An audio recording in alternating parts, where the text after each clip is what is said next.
Okay, let me welcome you to this 10th lecture of our course on reinforcement learning at ASU. In the previous lecture, we talked about infinite horizon problems, their theory and algorithms with a view towards approximations. Today, we're going to focus on approximate policy iteration and its variations, including Q-learning. And we are also going to discuss parallel and distributed computation aspects of these methods. Before we go into this lecture, which is long and has many moving parts, I'd like to make some general remarks on approximate policy iteration that I would like you to keep in mind as you listen to the talk. The first thing is that policy iteration in its exact form has a nice, rigorous theory, reliable theory, but for large state space problems, it cannot be implemented exactly. It has to be implemented with approximations. The reason is that we can't store policies and cost functions when the state space is very large. So the method requires the use of approximation architectures like a value or a policy network or both, like a neural network or some other approximation architecture, in order to be able to pass from one iteration to the next. So fundamentally, approximate policy iteration is an offline training method. It cannot be used online. It does produce a sequence of policies, more or less one better than the other, except for some oscillation at the end. And the last policy obtained by this offline training method can be used for online play directly. Alternatively, however, and much more effectively, the last policy obtained from the offline training method and its cost function approximation can be used for online play through an approximation in value space and truncated rollout scheme. It's the kind of scheme that we discussed extensively in the first 7 lectures of this course. And this is exactly the approach that's being used in AlphaZero and in TD Gammon, where offline training is used based on variations of policy iteration to produce a value function and also a policy. And these are used in a multi-step or single-step look-ahead scheme to play online. And the performance of the online player is much better. That's a very, very basic fact that we want to emphasize in this course. The policy produced by offline training of AlphaZero is a relatively mediocre policy, a relatively mediocre chess player, despite the fact that extensive training has gone on with deep neural networks and sophisticated parallelization techniques. All of this would amount to nothing had it not been for online play. And similarly for TD Gammon, and all of this is due to the relation of online play with Newton's method and the fact that it doesn't use any approximations. All the approximations, neural networks and the like, go into the offline training process. So I want you to keep in mind that offline training is not the end of the story. Offline policy iteration is not the story. It's how you use it later that may make quite a big difference. We are also going to talk about variations of the approximate policy iteration method. One important variation is an optimistic version, which uses a very approximate policy evaluation process and corresponding neural network training or other approximation training. In these methods, we use just a few samples and gradient iterations before we pass from one policy to the next policy. Then there are Q-learning versions of the approximate policy iteration method. Instead of training cost functions, we train Q factors. And we are also going to discuss distributed and multi-agent versions of approximate policy iteration. So keep in mind all of this as we go through this long lecture. So here's the outline, a review of exacting approximate policy iteration from the previous lecture. Then we're going to focus approximate policy iteration with parametric approximations like neural networks. Then the Q-learning variants of approximate policy iteration. Then we're going to discuss in a somewhat abstract setting how this all connects to projection, simulation-based projection methods and least squares training. And then in the second half of the course of the lecture, we're going to discuss the use of parallel computation, approximate policy iteration. There are two types of methods that we are going to talk about. One is based on state space parallelization, whereby we partition the state space into pieces and we do training separately on each piece with appropriate communication during the process of training.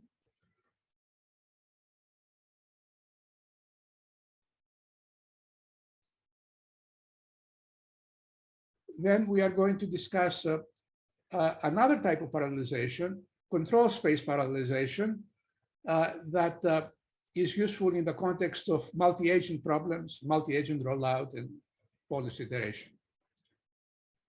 So I'm going to use a video from last year's lecture. And this video also uses a video from an even earlier year. And everything is consistent with what we have been with the material of the course in this year's offering, except for one thing. I used, instead of X for state and Y for next state, I use in part of the video I for current state and J for next state. This should not confuse you, but bear it in mind. So now I'm going to switch to the video. Are there any questions?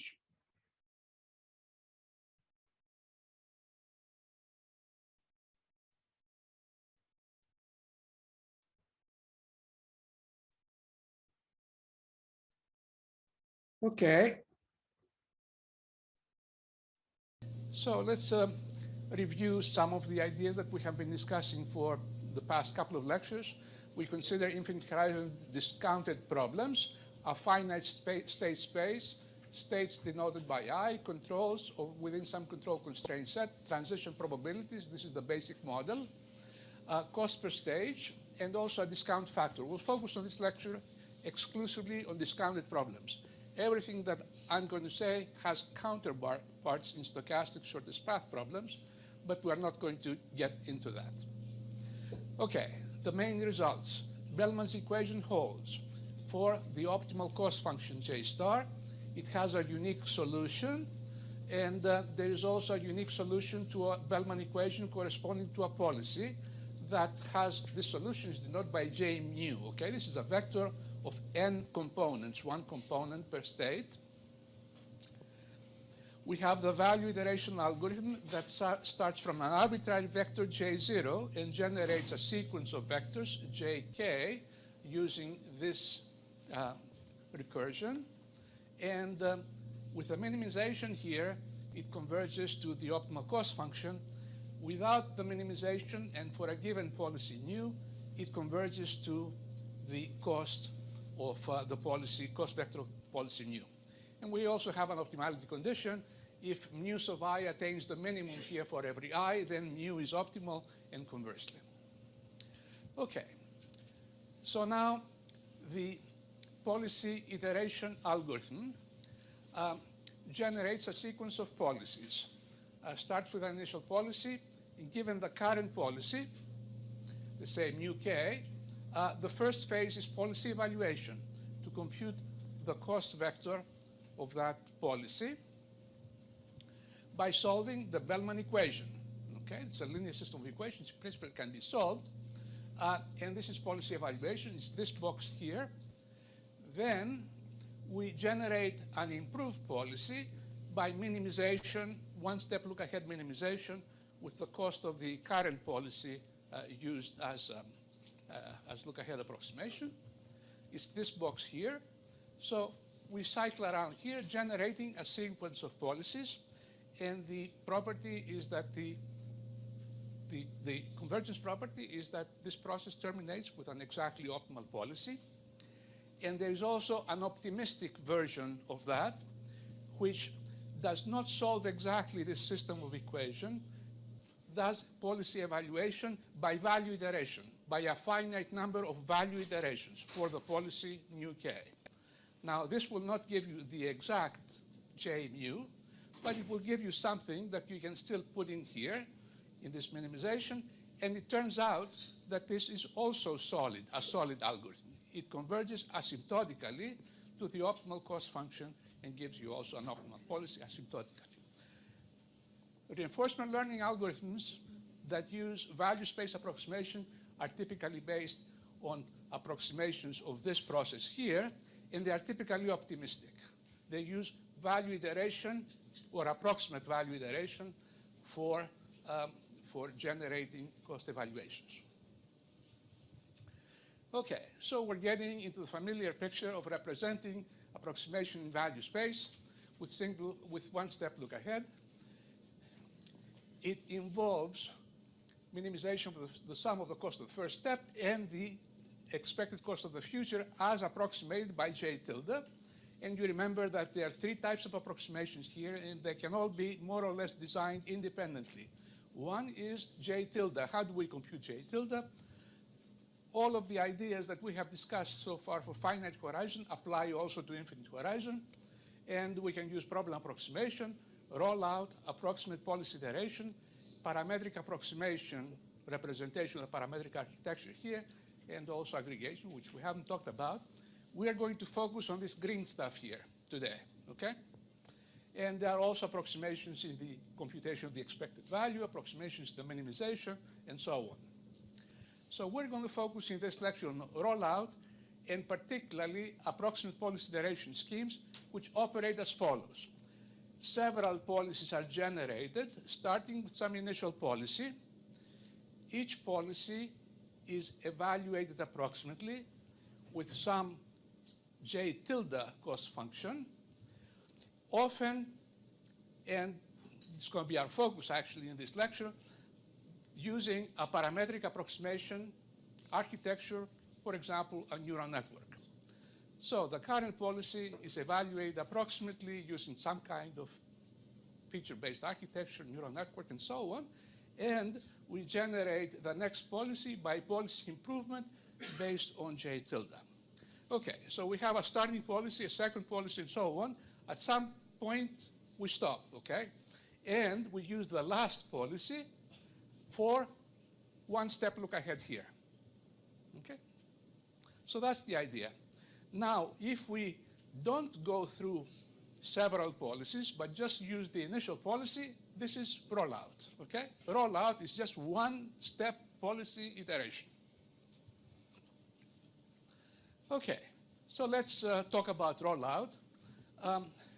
Now, rollout in the context of infinite horizon problems is used in a truncated form.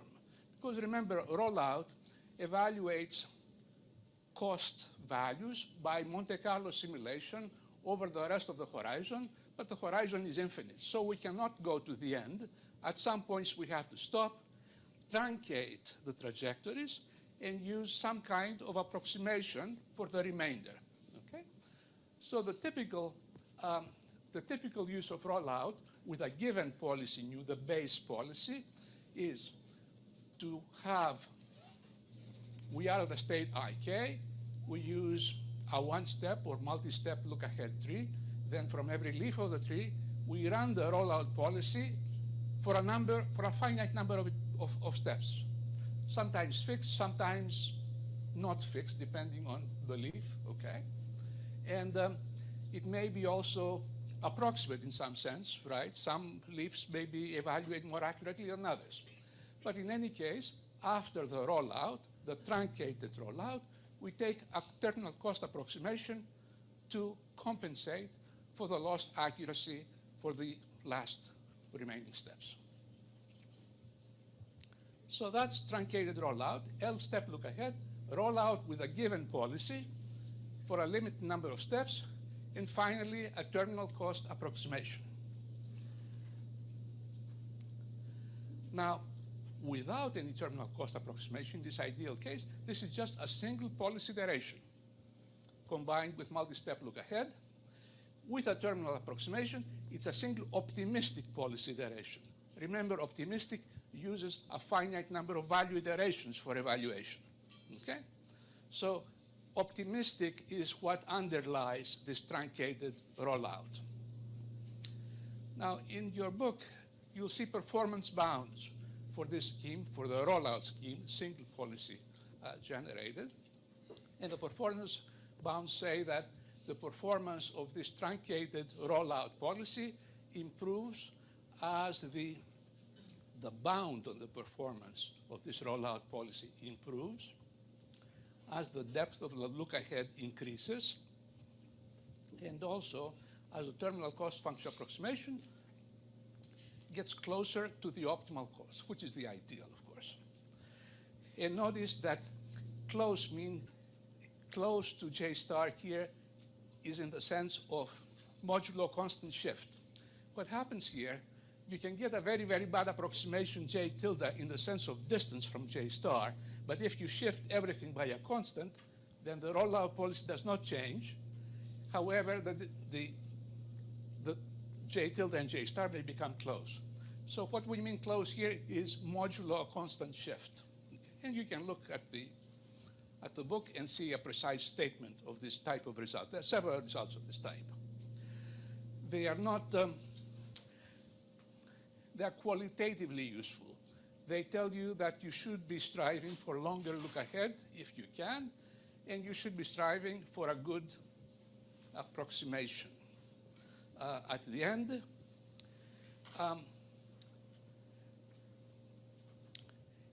So that's how you should view them.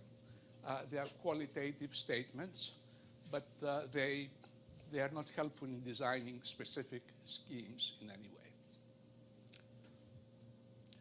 Okay. Now, for the case of approximate policy iteration, I mentioned last time the typical result and also a mathematical result and also the typical performance of this approximate policy iteration scheme.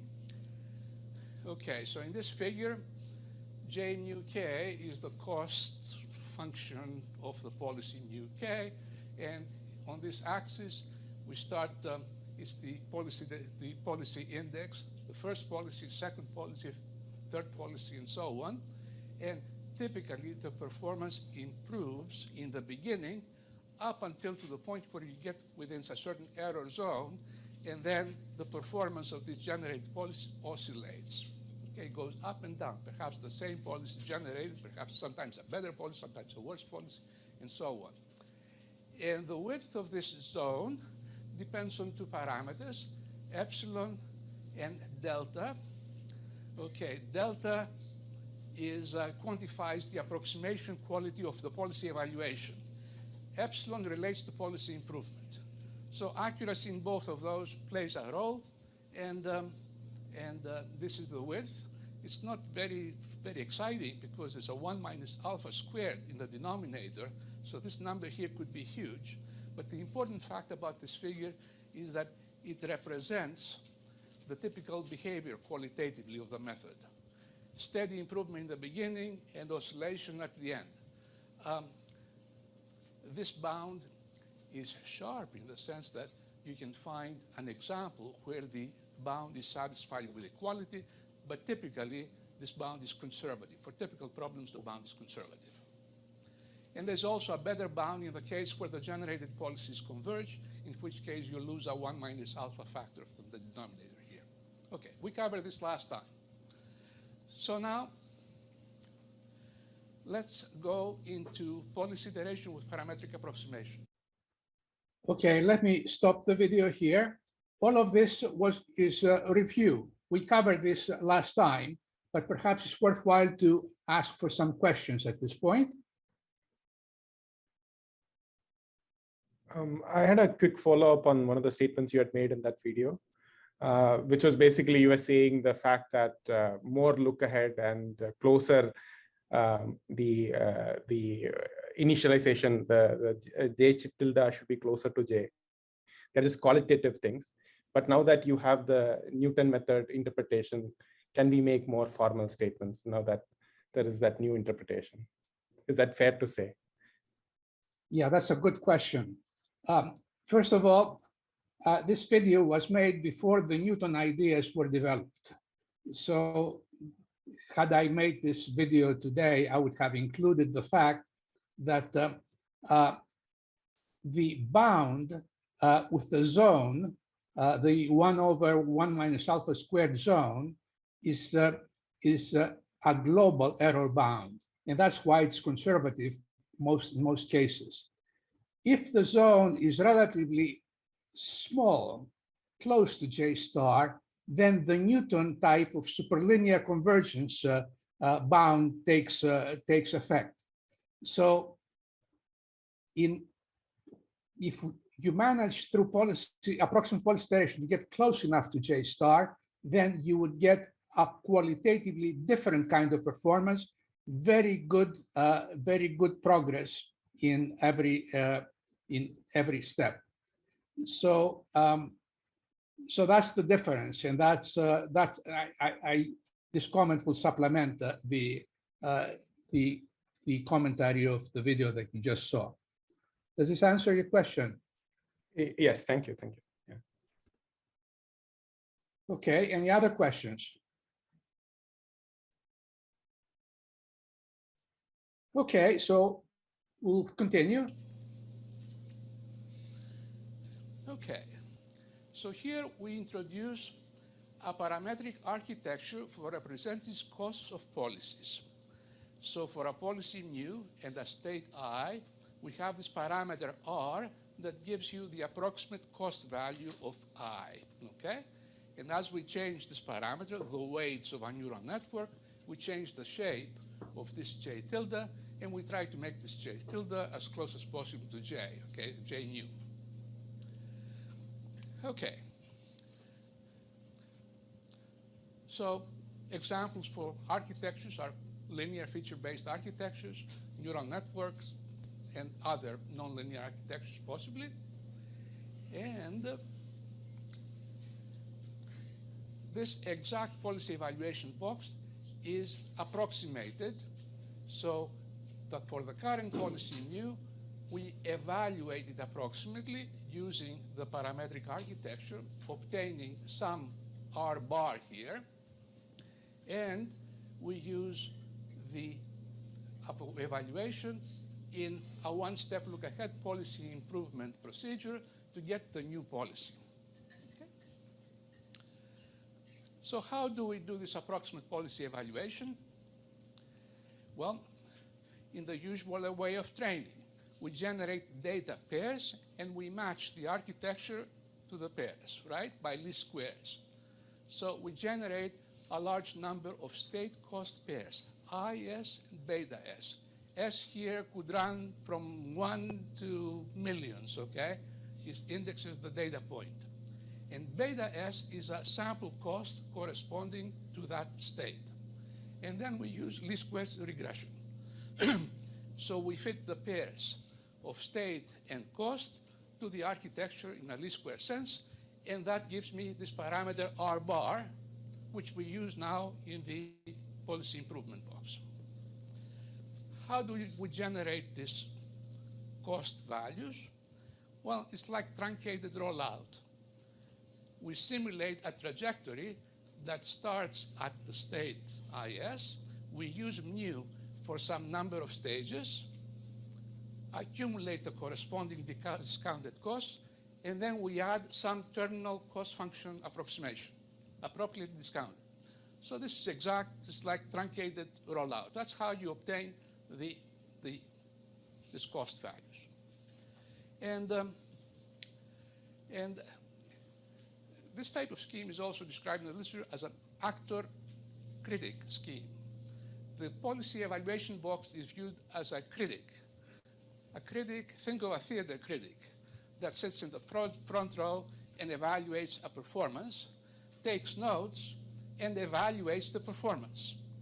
Then publishes the critique in the newspaper, and the next day the actor goes and reads that and tries to adjust his acting in the direction suggested by the critic. So this is the critic box, evaluation. This is the actor box, policy improvement. And when a neural network is used here, this is also called a critic network, okay, in the literature. And when a network is used to implement this improved policy, this is also called an actor network. So in the literature, you'll find a lot of these combinations of actor networks, critic networks, combinations, and so on. They represent more mathematically the evaluation and improvement boxes of policy iteration. So do you view the policy gradient method as just a special version of policy improvement? Because mostly they just talk only about the policy gradient methods in the actor-critic approaches. There is a gradient procedure, incremental gradient, which is in the next slide for this minimization. You can do this by gradient. There is also a pure actor network, which we're not going to talk about in this lecture, but we're going to talk, it's for Thursday, okay? Where this is what people usually call policy gradient. Here there are gradients involved, but the gradients are mainly in the critic box, not in the actor box.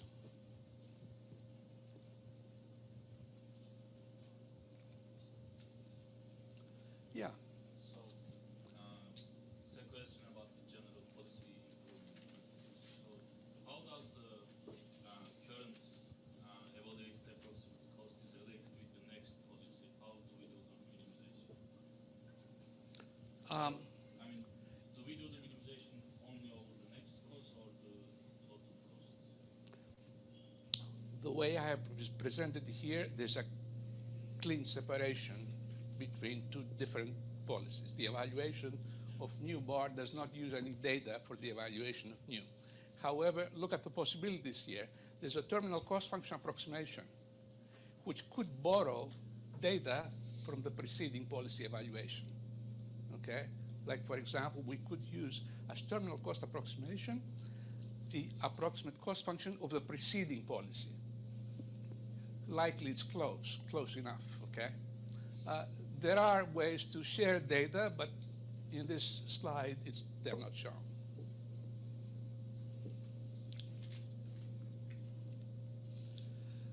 Okay, so now let's discuss this box here, various issues, this policy iteration scheme.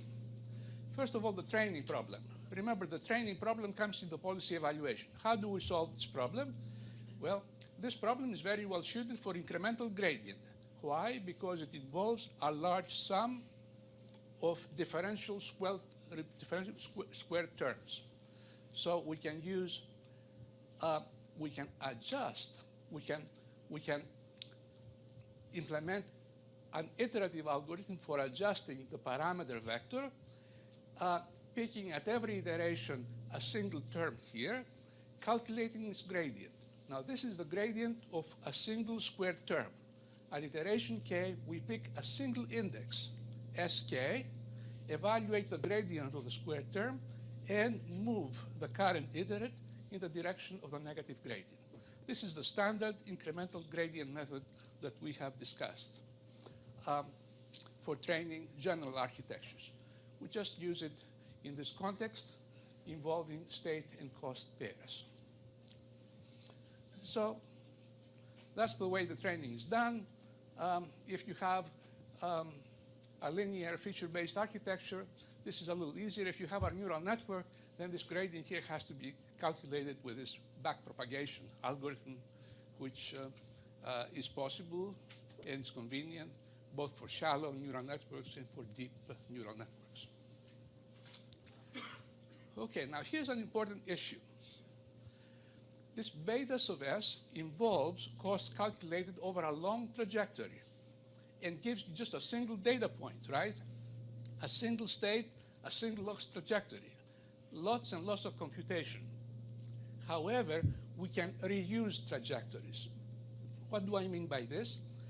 Given a long trajectory for a single starting state, we can obtain a cost sample not just for this state, but also for all the other intermediate states. So we start at some state, generate a whole sequence of other states, obtain a single cost sample, and then we move to the next one, and use the tail portion of that trajectory to calculate a cost sample corresponding to I1, and so on. So we can pick up as many as n cost samples this way. Of course, as we move towards the end of the trajectory, they become shorter and perhaps less accurate. So all of this has to be balanced out in a reasonable sense, that this way that makes sense. Okay, trajectory reuse, reusing the tail portions of a trajectory. One trajectory can give you as many as n data points to use here. Another major issue, very important also, exploration. When we evaluate mu with trajectory reuse, we tend to generate samples of states that are favored by this mu, okay? We use long trajectories, obtain several cost samples from that, but they are for states that this mu likes to go to, okay? So if this mu has some favored part of the state space, we're going to get a lot of cost samples from that favored part and not enough from other parts. On the other hand, we're going to have some overrepresented states and some underrepresented states in this least square sum. As a result, when you calculate this R bar is going to be chosen so that the well-represented states have costs that are accurate and the others not so accurate. And when you go to the policy improvement phase, you may have very serious errors. Okay. Some major problem. Policy evaluation is not done uniformly well for all parts of the state space, but it's done for some parts of the state space better than others. But policy improvement requires that you have a fair view of the potential of all the actions in all parts of the state space. Okay? So you have to deal with that. What would be an obvious remedy here? Use short trajectories, right? And many more. That's the obvious thing. There are other schemes that people have used, and we'll come back to this question. Okay, about the length of the trajectories. As the trajectory length increases, then the cost sample that you have is more accurate, right? Because you're using simulation over a longer number of steps. You're not using this terminal cost approximation. On the other hand, as you add more and more cost terms in a long trajectory, there's more and more noise that's being accumulated, okay? So this is called the bias-variance trade-off. As the trajectory length increases, there is more variance and less bias, okay? Short trajectories, more error in the cost calculations, and less variance. Again, you have to strike a good balance between these two. All of this is an art. There's no theory, okay? This is trial and error and intuition into your problem. Making these schemes work, making your exploration, bias, variance trade-off, all these other tricks that go in here, makes getting all of this to work is a formidable task. Don't underestimate it, okay? here is another trick to which we're going to come later. Okay, given my problem with the stage cost given by this G, we can modify this G without affecting the optimal policies or the cost evaluations in some sense. How do we do that? Introduce a cost function V, an arbitrary V, and replace this G with a G hat, which involves adding and subtracting V terms. Then if you do that, and if you look at the Bellman equation, you will see that with this substitution of the G hat cost in place of G, then the Bellman equation is going to have as solution J mu minus V, okay? So changing the cost changes the cost values by this function V, and then J, given that you know V, you can recover J mu, and you can also recover J star this way. However, if you do approximations of this J mu, then the choice of V is going to affect the policies that you obtain. In reinforcement learning terms, it's called cost shaping. Shaping the cost so that policy iteration becomes more favorable. How would it become more favorable? Well, if you take V to capture a lot of the nonlinearity that's inherent in J mu, then this difference may be much easier to approximate, okay? Maybe a linear architecture will do here, and in fact, you can use a two-stage procedure. First, get a good cost shaping function, and then plug it in the policy iteration scheme to obtain an approximation to J mu this way. So it allows the use of enhanced approximations. Okay. So this is sort of a potpourri of a number of problems that can occur here. And did I forget to mention oscillations? Okay, that's another layer of difficulty here. Any questions?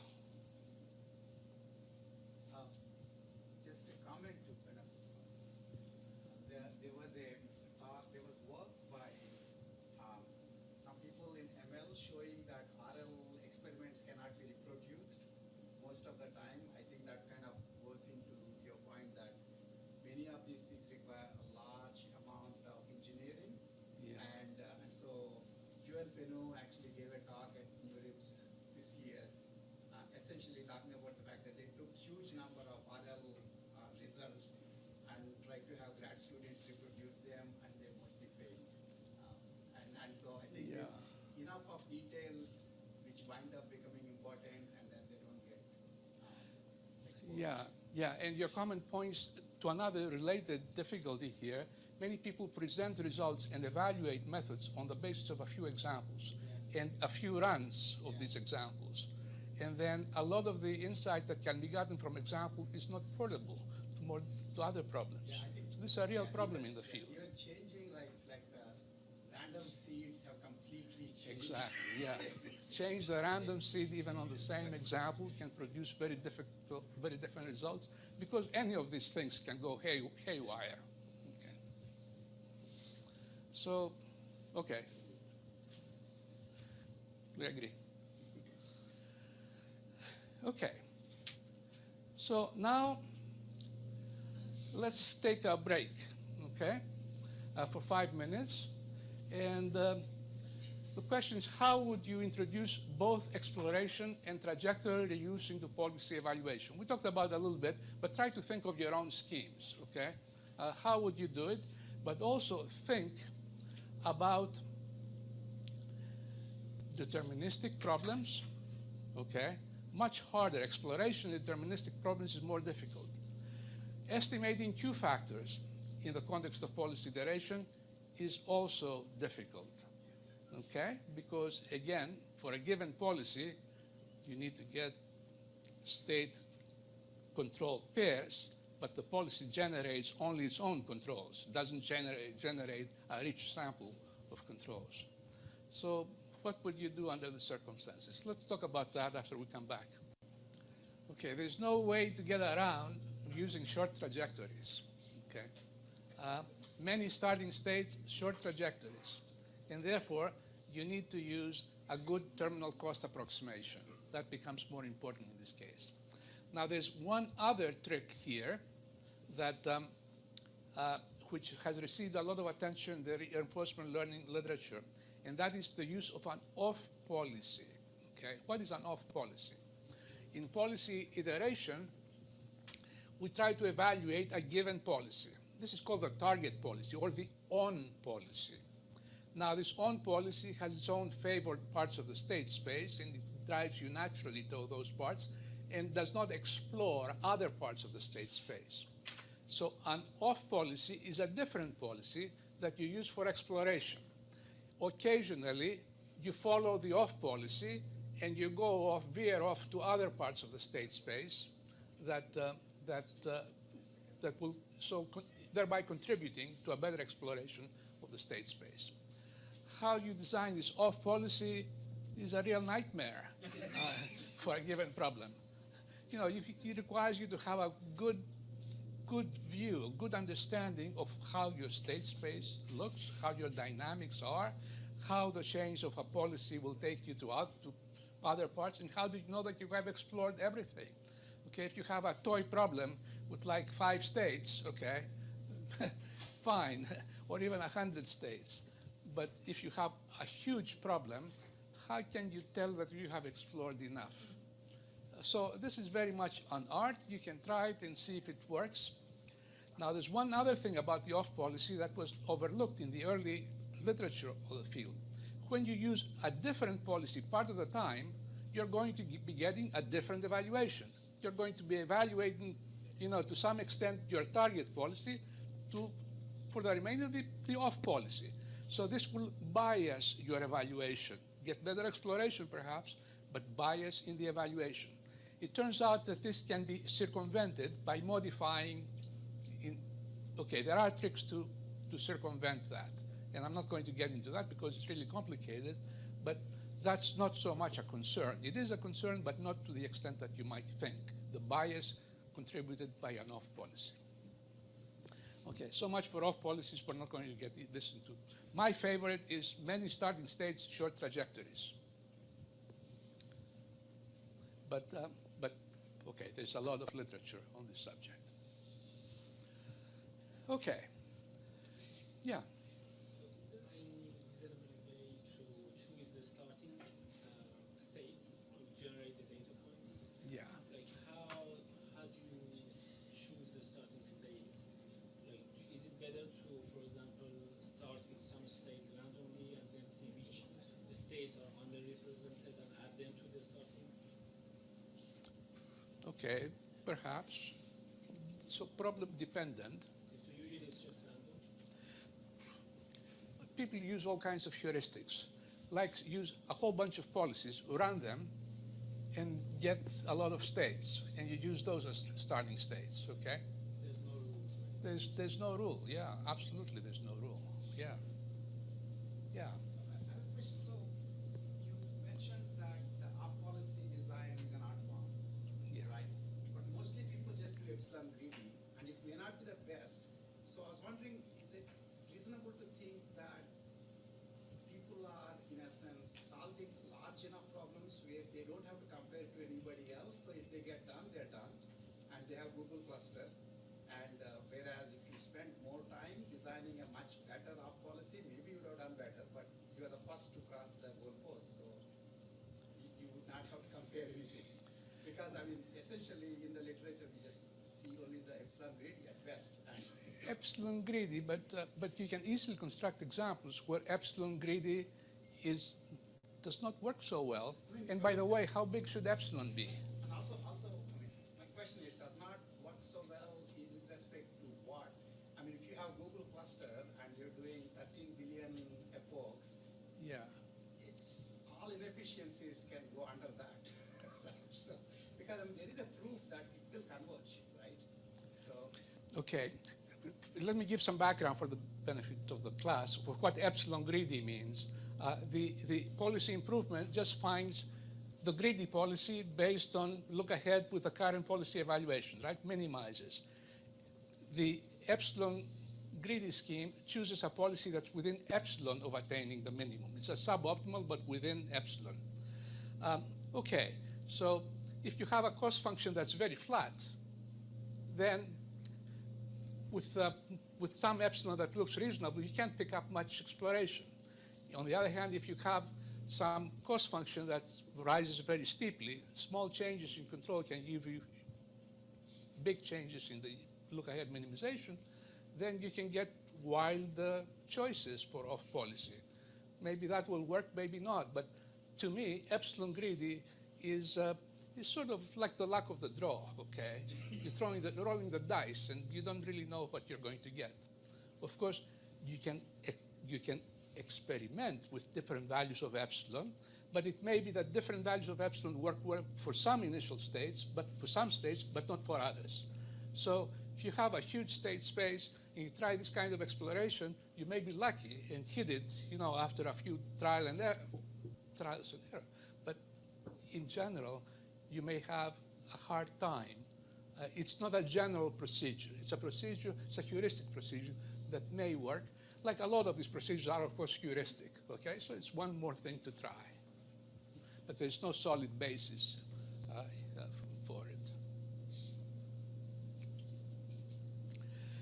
Okay, so here we evaluate policies by approximating their cost vector. In Q-factor-based policy iteration, we evaluate approximately the Q factors of the current policy. So we introduce a parametric architecture for Q factors involving a parameter R that gives you an approximation for the Q factor corresponding to a pair, state control pair, and the given policy. And the policy evaluation portion is done by generating triplets now, okay? States, controls, and Q factor samples, okay?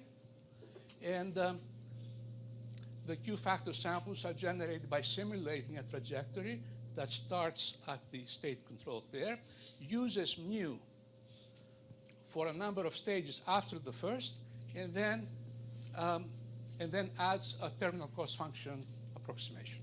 It's very similar to the case of cost approximations. We just use Q factors, and we have to do this for state control pairs as opposed to states. The training problem is very similar. Okay, we have state control pairs and corresponding Q factor samples, and we match them together in least square sense and find the parameter R bar. Obtaining R bar, then upon obtaining R bar, then we can obtain an improved policy by this simplified minimization. Okay, this may be a simpler minimization than the look-ahead minimization that involves transition probabilities and so on. This approach also tends to be more model-free, okay? Because this cost can be generated without a model using a simulator, and this minimization can be done here without the transition probabilities. Okay. Okay, a few comments about model-free policy iteration. First of all, trajectory reuse is more problematic in Q-factor evaluation. Why is that?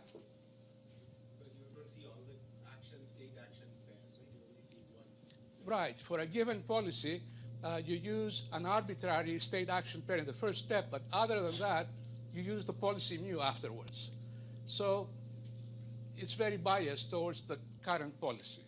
And it doesn't explore other controls other than those given by the policy.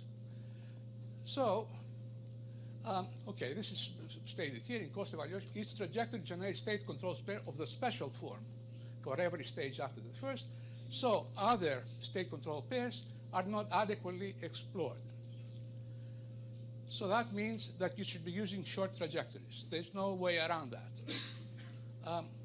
You'd have to include in the samples a rich enough set of trajectories that start at pairs IU with U other than what's given by the policy. Now here's an alternative approach, okay?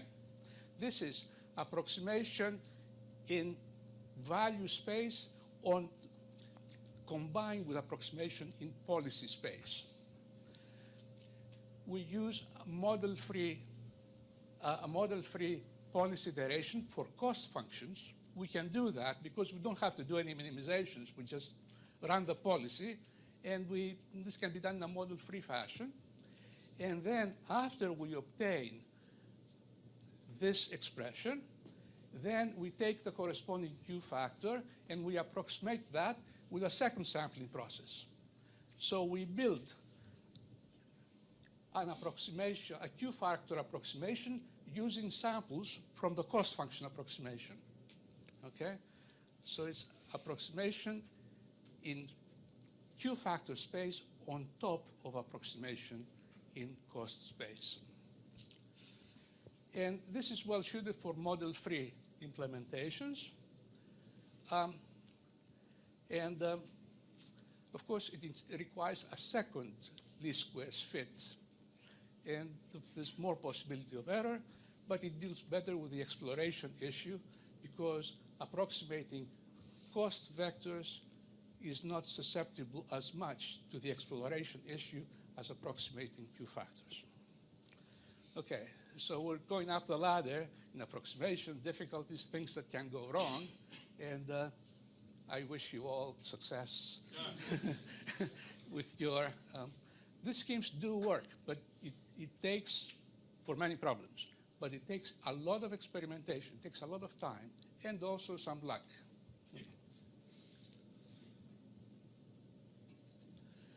Okay, so we're done with approximate policy. Let me pause the video here. There's a lot of material that goes into the implementation of approximate policy iteration, and you heard some of the exploration difficulties, and other issues. Are there any questions before we go and on to Q-learning ideas?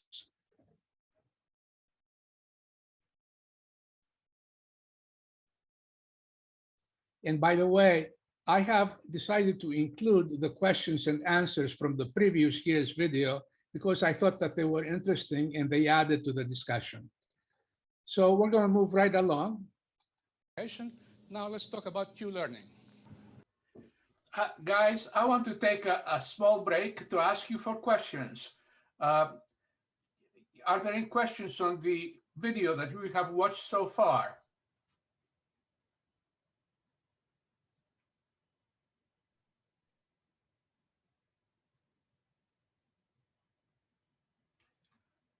Okay, so I think there are no questions, so we'll move right along. Q-learning is an important concept that came around in the late 90s. It sort of gave a different perspective in the field.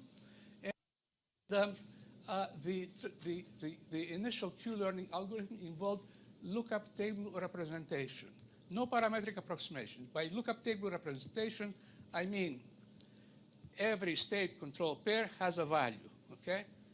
The Q factors are represented by a table that gives the values to the corresponding state control pairs. So we try to evaluate the exact optimal Q factors, and we do this by a form of value iteration. Okay, the value iteration for Q factors takes this form here. I've written somewhat abstractly. This F here, F of Q, is given by this minimization expression.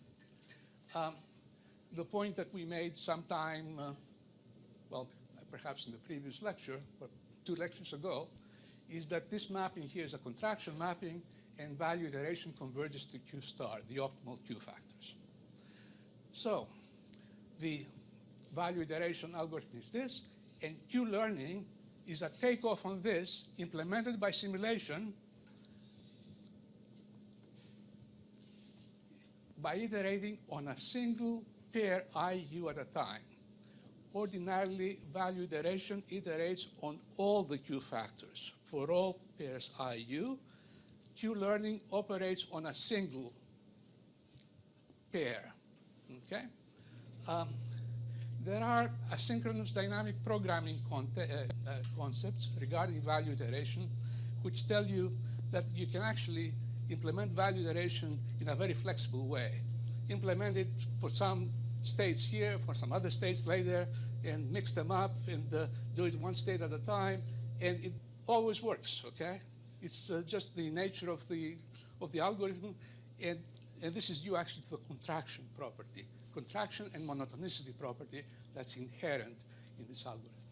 So fundamentally, Q-learning uses asynchronous dynamic programming ideas, and it's basically value iteration, but one pair at a time. And also with randomization, because in Q-learning, these transition probabilities are not needed. Instead, we use only a sample using transition probabilities. So let me describe this. It generates a sequence of state control pairs.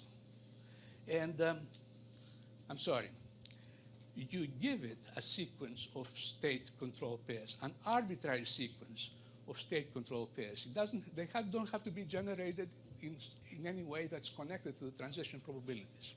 Just an arbitrary sequence of state control pairs, and for each one, you generate a successor state according to the transition probabilities, and then you update the Q factor of this chosen pair using a step size. Okay, you go in the direction of this expression here. The details are here, but the idea is that you make a stochastic update to the Q factor of just this pair here, and you leave all the other Q factors unchanged. So in particular, this expression here is this for the target pair, and it's the same. It doesn't change for the other pairs. Gamma is a step size here, and so this is a stochastic algorithm. Why is it stochastic? Because you generate a successor state according to these probability distributions, and the successor state enters in these calculations here. So it's a stochastic iterative algorithm with a step size which is diminishing for convergence of the algorithm, and you can prove with a long technical proof, a substantial proof, you can show that with lookup table representation and under the proper conditions for your sample selection and for the step size, the choice of step sizes, you can show that the generated sequence of Q factors converges to the optimal Q factors. Now, this algorithm has very, very nice theory, but it's not useful in practice. Why is it not useful in practice?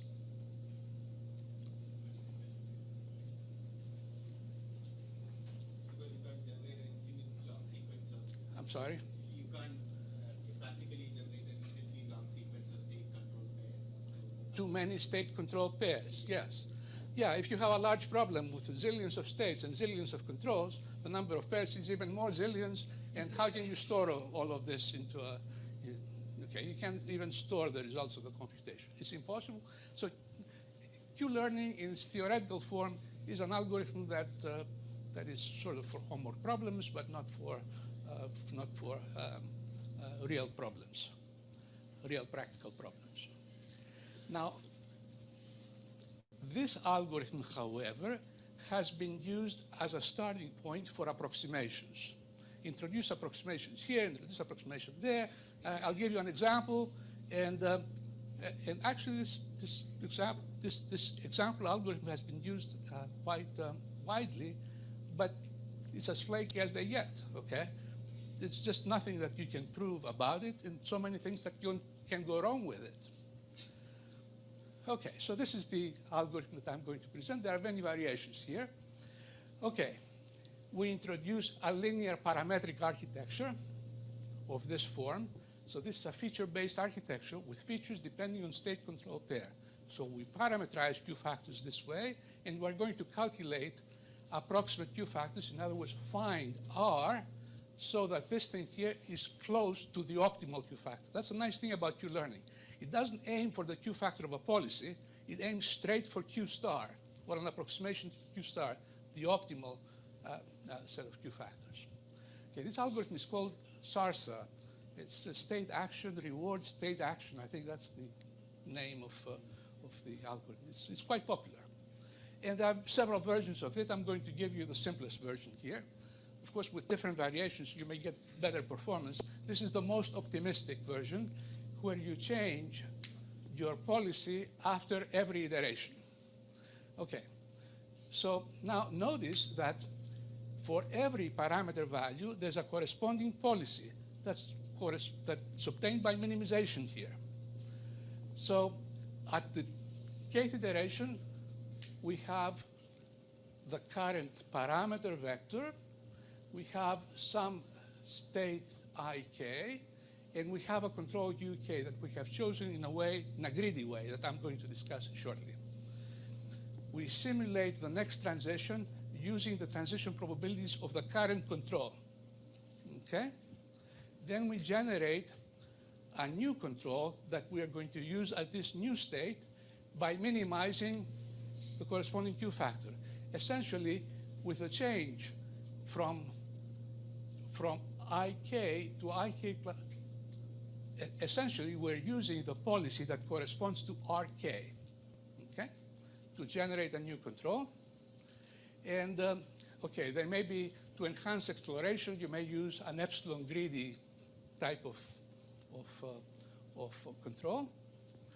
And now, with the new control as chosen, you calculate in the new state, you calculate an update to the current parameters that involves this term here. Okay, gamma k is a step size parameter. This is the feature vector corresponding to ik and uk, and there is this qk term that's called a temporal difference. Temporal differences are an important concept in reinforcement learning. We're not going to discuss them very much, but they are important. Perhaps we're going to say a few more things about them in the next lecture. Now, this qk corresponds to the estimate of Q factor at time k minus the future Q factor, okay, at next state, ik plus 1, with the control uk plus 1, and this one stage. So this is like a residual in Bellman's equation. Current Q factor minus discounted Q factor at the next state control pair minus the one stage cost. And this can also be viewed as a gradient in some regression, underlying regression. And that's how the algorithm works. So at every iteration, there's a new RK vector, and there's a new policy that's being used to generate controls.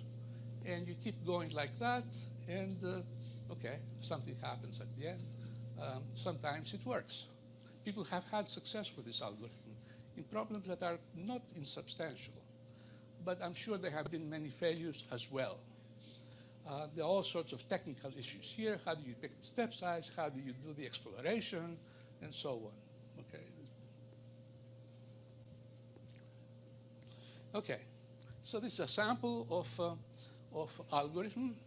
And let me also mention a multi-step version that involves updates of the policy after several steps. Give some time to the method to settle down, basically to slow it down. This is the extreme optimistic version and the most likely to fail, actually. Okay. Now we move to the last topic for this lecture. Okay, so we have covered the issues of approximate policy iteration and offline training, including exploration and Q-learning versions. And the next topic has to do with with an abstract view of training based on projection ideas, it's sort of it will serve as a motivation for further reading more than anything else. But are there any questions in the previous segment?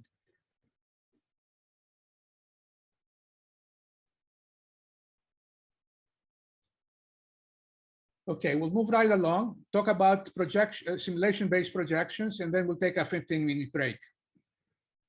High-level view of least squares training. I'm going to bring in the idea of implementing projections using simulation. It turns out that policy evaluation with a parametric approximation architecture corresponds to finding some vector within the manifold represented by the approximation architecture. And what better to do than to project, orthogonally project on that manifold? It turns out that least squares is a form of projection. That's the point of view we're going to discuss here, and we're going to bring this, we're going to take this as a starting point for other methods, not just the training methods that we have discussed so far, but other methods that have received quite a bit of attention in the literature. For example, there's a lot of literature on temporal difference methods, TD methods. And TD methods can be viewed as policy evaluation type methods with simulation-based projection. So I'm not going to go into all the details of this. It's a very fascinating subject. There's a lot of interesting theory around it, but we just don't have time to cover it in depth. However, your book has a section on this topic that you may read as an introduction to further reading, okay? Just to give you some language and some conceptual framework to go with. Okay. So we're looking at approximate policy evaluation and a projection view of that. So we have Bellman's equation for a given policy. And suppose we introduce a parametric architecture involving a parameter vector R. Now, this defines a manifold over which all of our approximate vectors lie. Okay? Maybe a linear manifold for a linear architecture or a nonlinear manifold, like in a neural network. A neural network would have a horrible manifold, and your approximation vectors are going to lie on this manifold. So this is what we call M here. And we have J mu, and somehow we want to squeeze it onto the manifold. That's what we're trying to do with policy evaluation. So a common approach, very common in numerical analysis that goes back to God knows when, maybe Gauss, maybe before that, is to project on the manifold of the approximation architecture. And this is the notation I'm going to use. The typical vector J is projected onto the manifold by finding the vector V, which is at minimum distance from J. Okay? This is called the projection. And I'm going to be using a Euclidean norm, but weighted, okay, with weight parameters psi. These are positive weights, and I'm going to actually use weights that add up to 1, so they form a probability distribution. So that's a common way of approximation, and you can think of 3 general approaches for approximating the cost of a policy using projection. One is we have this manifold, M, and we project J mu onto the manifold to obtain this projection. And we use the projection in place of J mu. The second is, it's like truncated rollout. We start with some approximation J hat of J mu. We perform n value iterations on that to obtain this. Now I'm using here abstract notation because I just don't have enough board to put it. So this is the result of n value iterations corresponding to mu, starting with J hat. And then we project onto the manifold this result of value iterations. And then we use this in place of that. This is pretty much what we have been doing so far, it turns out, with truncated rollout and the approximate policy iteration scheme we have been used. Okay, so that's one scheme. A second scheme, a third scheme is to take this Bellman equation and consider a projected version of that and solve the projected version. Now that's different than the other stuff. It's not like this. Here we project J mu. Here we project the equation and solve the projected equation. Okay. Does this make sense? Well, okay, first of all, J mu, because the projection will lie, the solution here will lie on the approximation manifold. So it makes that sense. And this equation is something like Bellman's equation. It may or may not have a solution. We don't know that. Temporal differences methods are based on this third type of approximation. They introduce a projected equation and perhaps with some lambda parameter in here, which I'm going to discuss perhaps in the next lecture.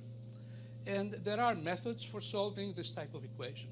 And by the way, this third approach is not a quickie approach that just came up in the last few years. It has a long history in numerical analysis. It's called the Alerting Approximation. It's a general method for solving, for approximating the solution of systems of equations. It's used very extensively in partial differential equations, in multi-grid approaches where you take a problem that's defined a continuous state space or a very dense grid and they approximate the solution on a lower dimensional grid. A lot of these methods are based on this approach here, the Alerting Approximation. However, all of these methods do not really apply to our context. Why do they not apply? Why doesn't this apply? Suppose I give you mu. Find me the projection of J mu for a given value. How would you do that?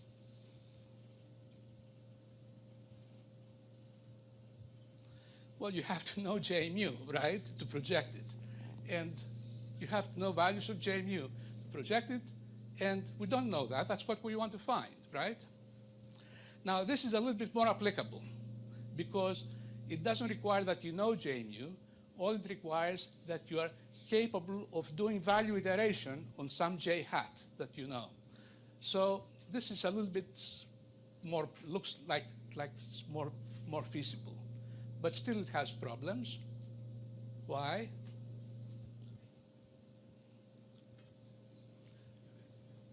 For a large problem, okay, this projection is just impossible to perform.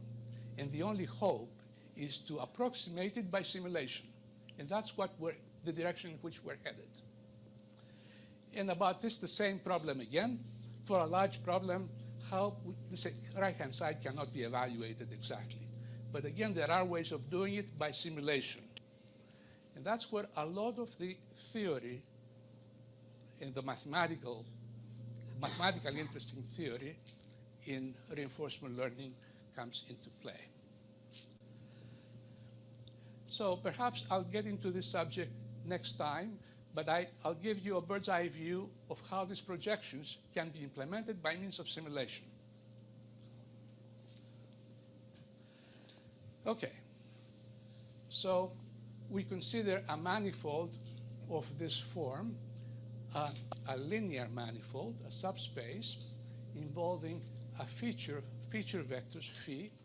Okay, so phi is a matrix that's long in rows, short in columns. Every row corresponds to a state, and the row is denoted by so, and it involves the features of the state. Okay, so phi I prime is the feature corresponding to the ith state, and there is this phi matrix, and it's multiplied with R to give you a long vector that's going to be it's going to be a potential approximation to the cost of policy. And so this is a subspace spanned by basis functions. The basis functions are the columns of phi. Each column is multiplied by the corresponding coefficient of R. Okay, so how do you calculate the projection of a typical vector J on this subspace?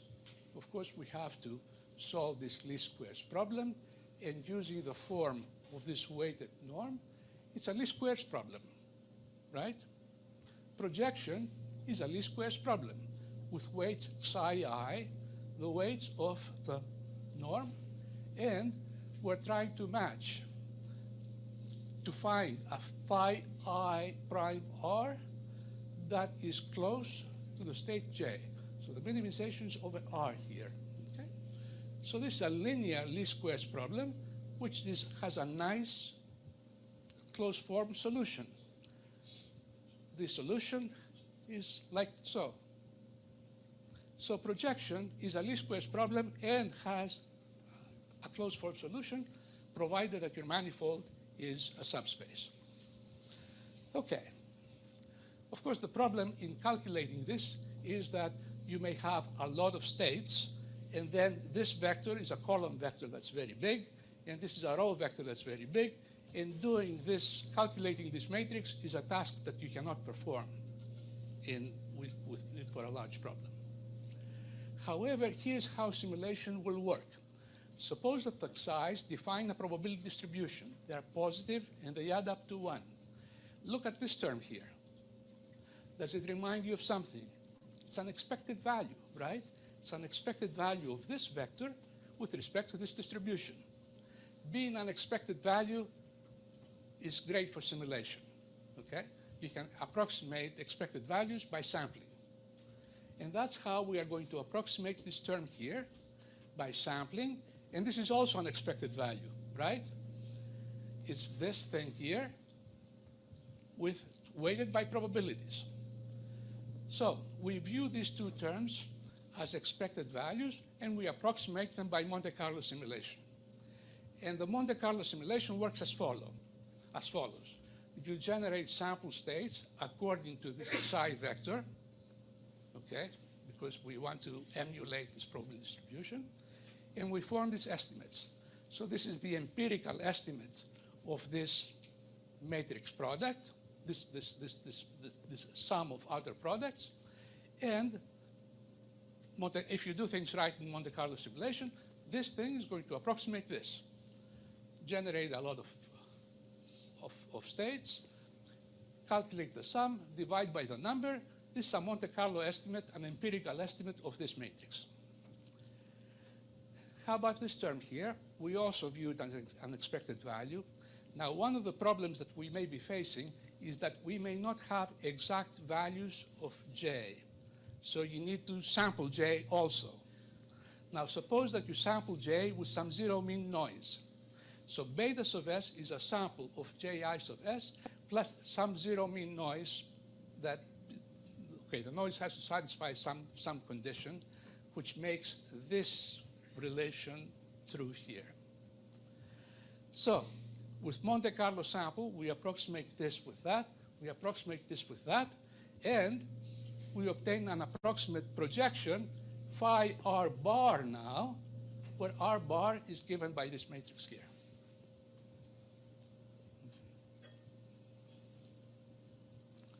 So that's the Monte Carlo approach for doing projections.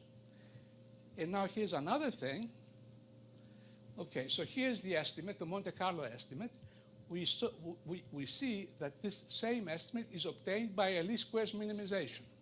This least squares minimization involves, if you solve this, you get this as a solution. Does this remind you of something? We've been doing things like that all the time, right? We calculate state cost pairs, and we've been fitting them together in a least square setting. So simulation-based projection can be implemented in two equivalent ways: replacing expected values in the exact projection formula with simulation-based estimates. This is this type of solution. And the second is to replace the exact least squares projection.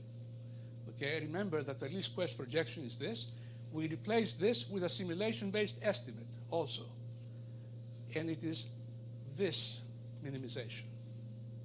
So all these minimizations that we have been doing, all these training problems that we have been solving, we've been doing projections actually on some approximation manifold be it nonlinear in the case of neural networks or being linear in the case of feature-based architectures. And there's some other interesting things here. There is some art involved in implementing this kind of simulation-based projection. However, it is not necessary that the sampling is done independently. You obtain independent samples.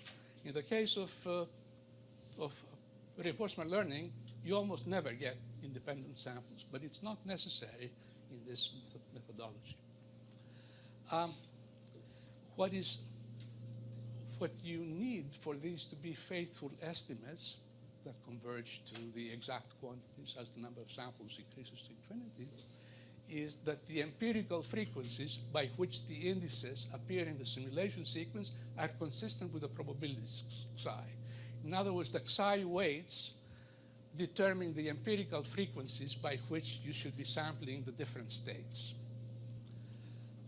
On the other hand, you don't really need these probabilities ahead of time. You just design a reasonable simulation scheme and let the probabilities become whatever the simulation dictates. In other words, implicitly, the simulation determines the psi. So all you have to do is have some kind of a reasonable simulation scheme, generate your samples, use this formula, or solve this problem here, not in closed form, perhaps iteratively, and then you have obtained a projection.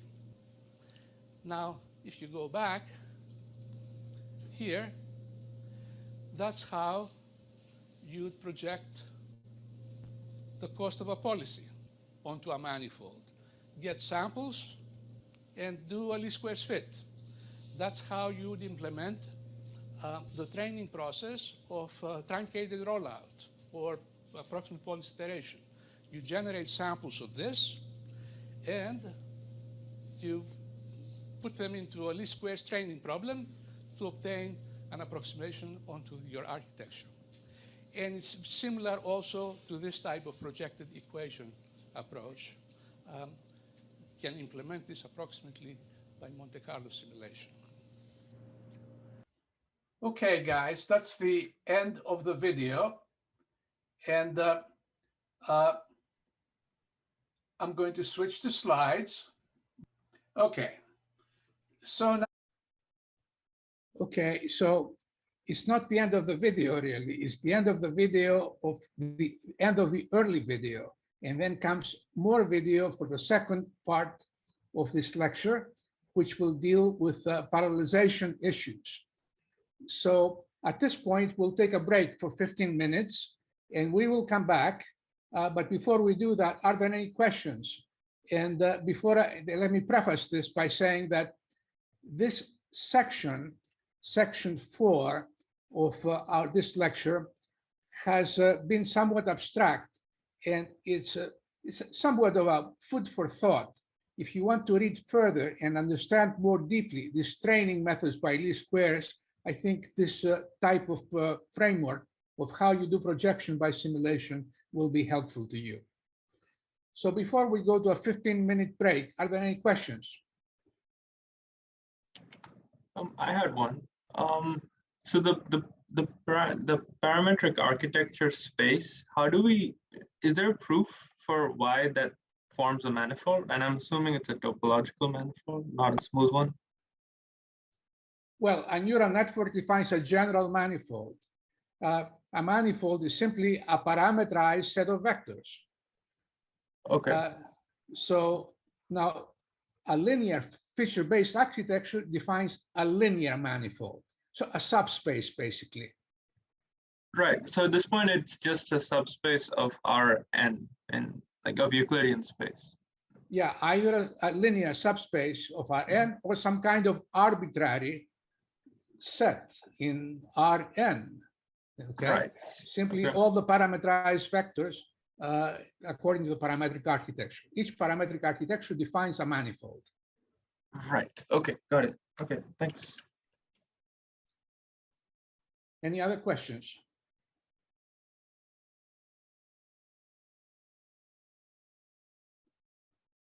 Okay, guys, so we'll be back in 15 minutes, let's say around 6:15 Arizona time. Okay, guys, we'll get started. Please make sure that you have muted your microphones. So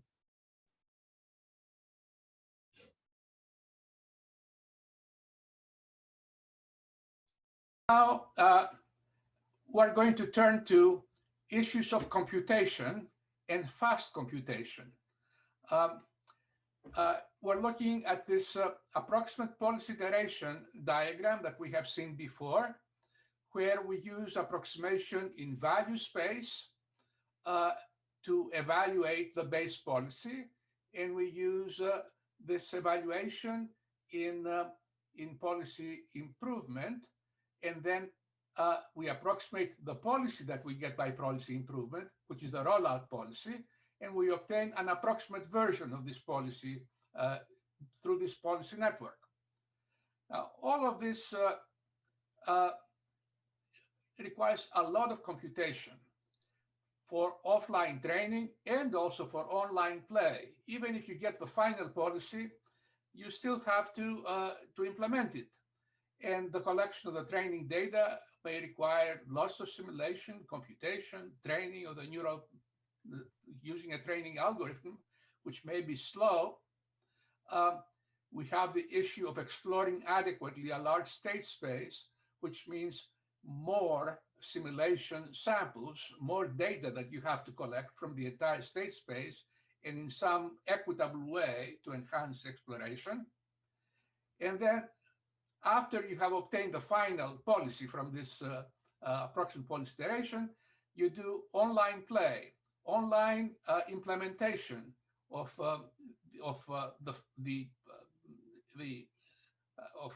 the policy that you, of our rollout policy, by using whatever you have obtained here as base policy. And this requires minimization, which may be difficult, truncated rollout, which involves a lot of simulation calculations, and all of this under tight time constraints. For offline training, we can train for days and weeks, right? It's offline. However, when it comes to online implementation, there are usually some time constraints between stages that you have to produce a control. You have to calculate a control in between stages. Now that may be 1 second, 1 minute, 1 hour, or maybe a few microseconds, okay? So all of this is very important, and for implementation purposes, and doing the calculations fast can be very important in both of these contexts. So the obvious answer to speeding up computation is parallelization, using a parallel computer that can parallelize operations. And there are many of those parallel operations that can be performed. And now we're going to ask the question, how do we use parallelization in rollout and approximate policy iteration? So we'll take a break here for 5 minutes, and I want you to think about all the possible ways for doing parallelization here, and also in one step, look ahead, minimization and approximation with value space. Where do you see opportunities for parallelization? And I'm going to let you think about that for 5 minutes, and then we are going to discuss various possibilities. I want to ask first about this parallelization. What do you see as possibilities? Give me an example, the simplest example, where we can use parallelization in this landscape here of rollout and approximate policy iteration. Any suggestions? Can you break the state space up into regions and perform all your computations in these individual regions and then aggregate them somehow? Yes, that's one possibility. Do separate computations in different parts of the state space with different processors. Yes. So if you break up your state space with 10,000 processors, let's say, and construct 10,000 neural networks, that's a lot of neural networks for value and another 10,000 for policy. And then have them combine the results and even communicate interim results. That's a possibility, and we're going to discuss that. Are there any simpler possibilities that you can see?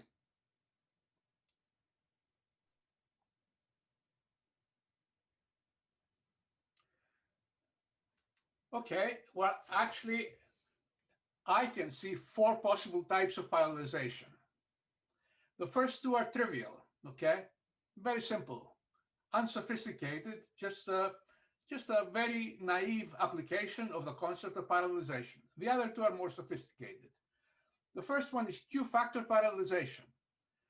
Think of rollout, or think of approximation in value space in general. At the current state, the one-step look ahead does a separate Q-factor calculation for every control. And then we compare those controls. That's how rollout works and approximation in value space more generally. Well, the calculations for each control are entirely independent of the calculations of any other control. So all of them can be executed in parallel. All the Q factors corresponding to a state with all the different, for all the different controls can be done in parallel. So if you have n possible controls to choose from, you can use n processors to do this calculation in the time that you need to do one calculation. So that's fairly simple, and you should do it every time you can do it. Another possibility is Monte Carlo parallelization.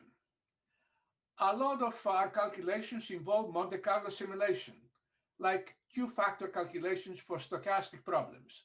They involve Monte Carlo simulation. We just roll out a policy with obtain a lot of stochastic samples, and then we average them. Now, Monte Carlo simulation is a perfect example of efficient use of parallelization. You have to calculate zillions of samples, but all the samples can be calculated independently of each other and then averaged at the end. So that's another naive kind of parallelization, which, however, is very useful. And you should do it every time you have a parallel system that you can use. Now, here's a third type of parallelization, which we will call multi-processor parallelization. And this is along the lines of the question that we had just a little while ago by Jameson, I believe. We use a state space partition.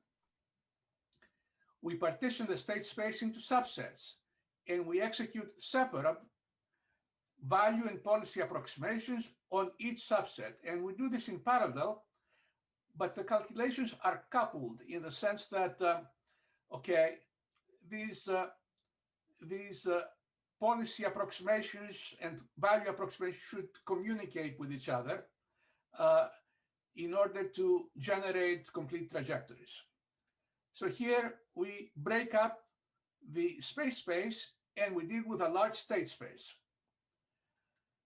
The other type of parallelization is multi-agent parallelization that we have dealt with earlier, which deals with large control spaces, in particular, the case where the control consists of multiple components and the number of Q factors increases exponentially with the number of agents. And here's the maximum number of possible values of UI. We have seen this situation, and in multi-agent parallelization, in multi-agent schemes, multi-agent rollout, for example, we do this minimization one component at a time, one agent at a time. This reduces a lot the amount of calculation. And we have also discussed schemes that involve some autonomy with these signaling schemes to parallelize the calculations of the agents. So what we want to do now is focus on these two, which are non-trivial, and discuss them, and also give an example of each one.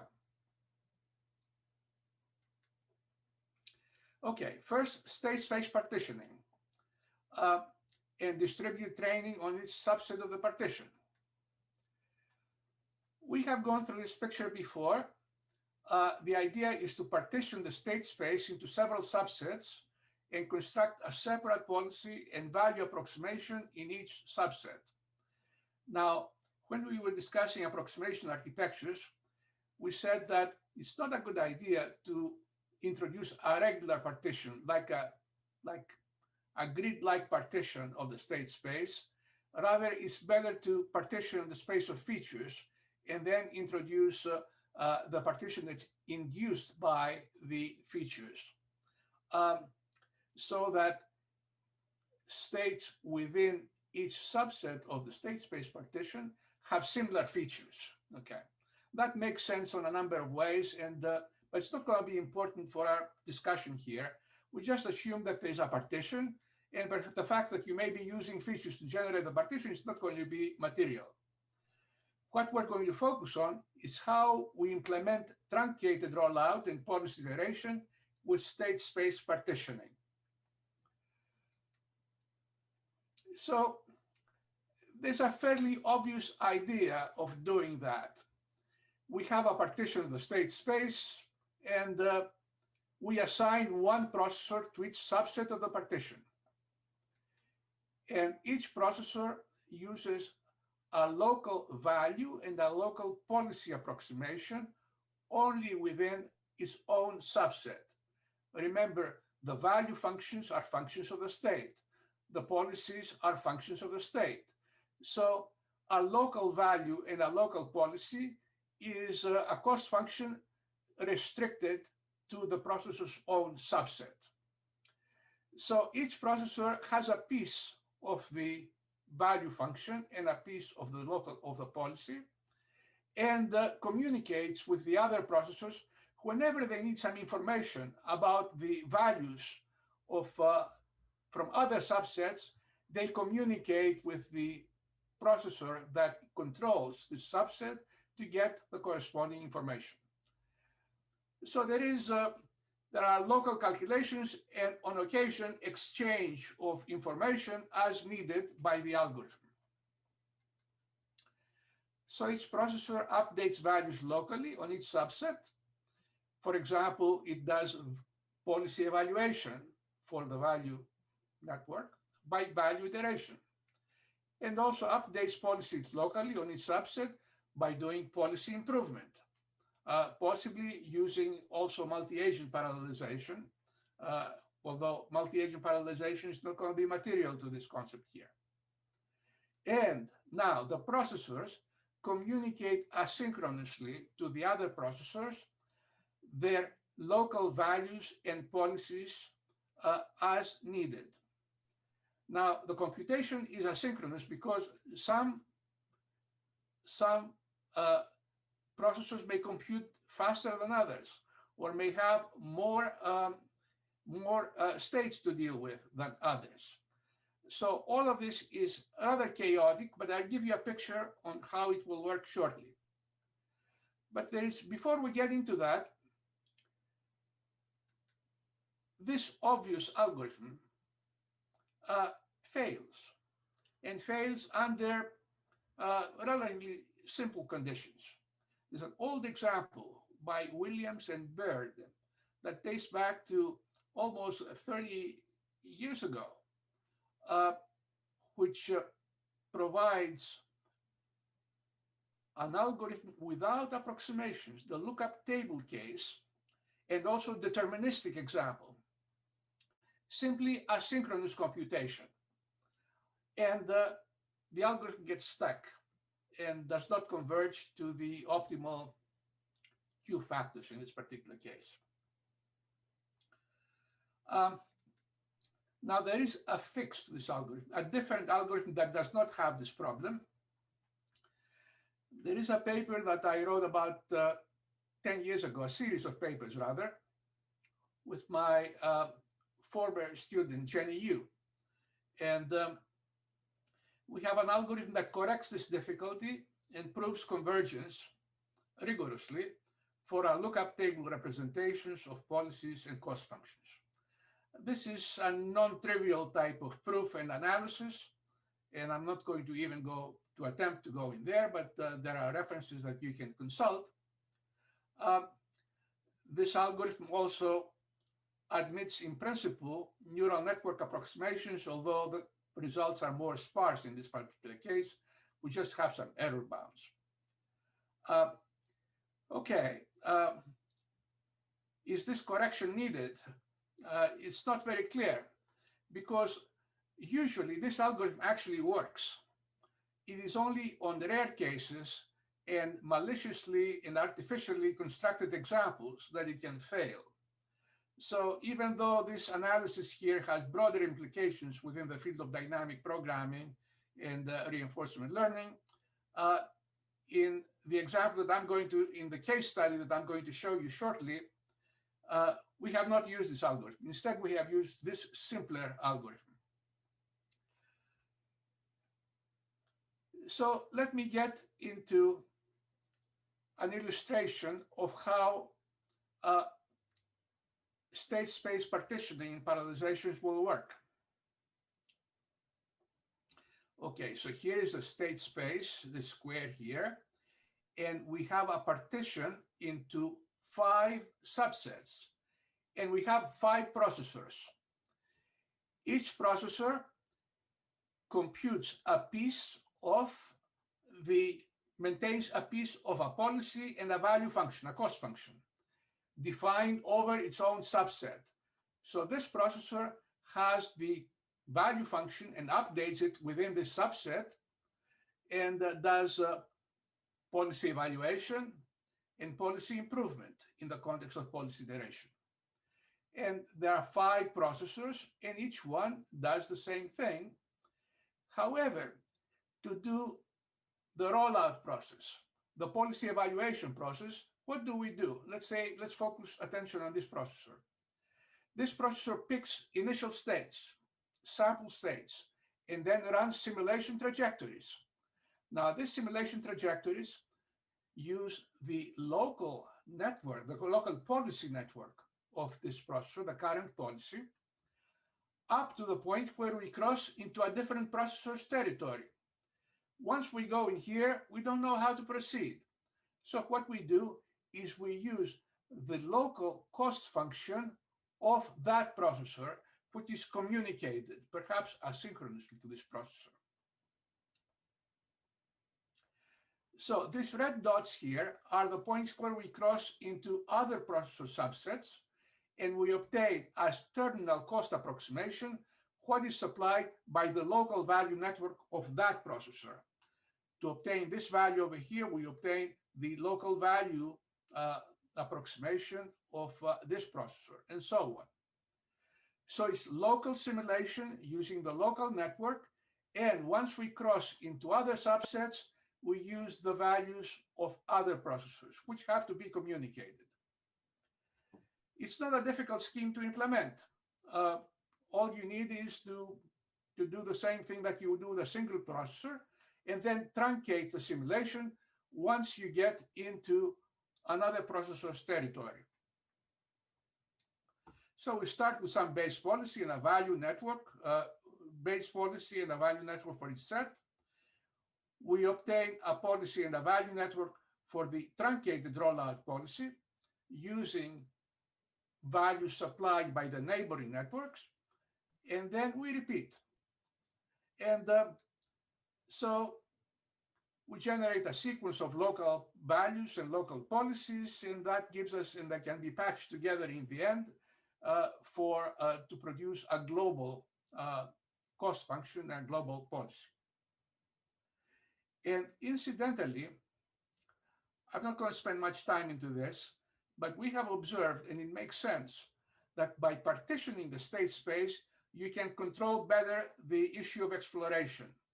Remember, exploration of the state space requires that you get balanced information from all parts of the state space using the current policy. You have to explore the entire state space more or less evenly. And by partitioning the state space, you tend to help this process because you can localize your search into different parts of the state space in a natural way. Okay, so I'm going to leave this at that. And we're going to look now into a case study. This has to do with a pipeline repair problem, a difficult problem as it turns out, involving partial state observation. And this is from a paper from with 4 other co-authors, Sushmita Bhattacharya, Sahil Baidial, who's our grader, as you know, Thomas Wheeler, and Professor Stephanie Gill. And this is from last year. And the problem is one that involves 20 locations along a pipeline arranged linearly, which are potentially damaged. They may have some damage. We don't know how much damage they have, except probabilistically. So some sites have a lot of damage, some sites less damage. Some sites have very slight damage, and some do not have any damage.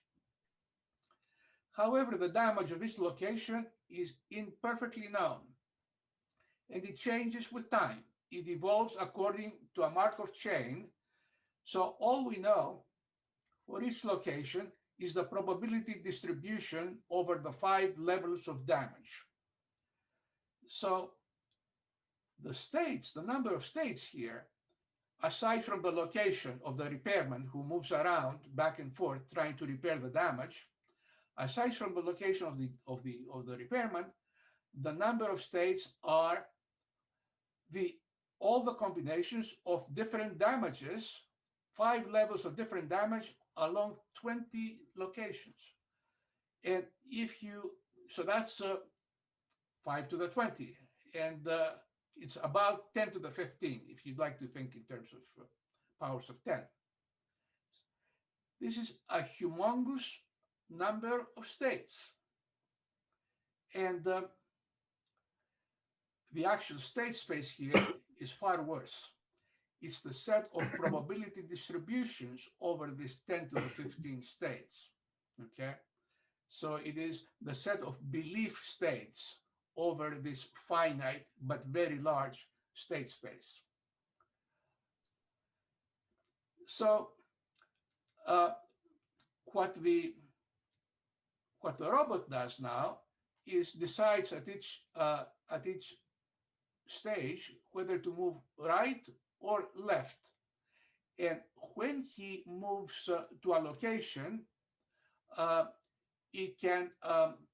it inspects its location. It can inspect its location, and then it fixes the damage if there is a damage. Otherwise, he can just rush through and go to another location that perhaps needs damage more urgently, needs repair more urgently. So that's the trade-off in each decision of the robot. Either neglect to look at a particular location and move forward towards another location that has higher probability of damage, or stop, inspect, and then spend 1 stage time to repair the damage. So essentially, the trade-off is between repairing even small damages or rushing forward towards the more urgent damages, or what we think are the most urgent damages, because all we have is a probability distribution over the levels of repair. So now we have implemented this approximate policy iteration. We have implemented rollout, and rather successfully, but we wanted to do a full-fledged policy iteration. And we wanted to test also this idea of state space partitioning. And we partitioned the state space into 6 pieces involving 6 policy networks, and we need only 3 value networks, it turns out. And the partition is done on the basis of features. We classify states as being in 6 different categories. One category is there's lots of damage to repair in the aggregate, and most of the damage is to the left of where we are. Another category is damage is in the aggregate. There's a lot of damage to be repaired, and most of the damage is somewhere near where we are. And the other one is when most of the damage is to the right. And now, so these are 3 subsets, which are further divided into 2, depending on whether there's a lot of damage in the aggregate to be performed or not. So these are the 6 subsets. And the 3 value, we need only 3 value networks because,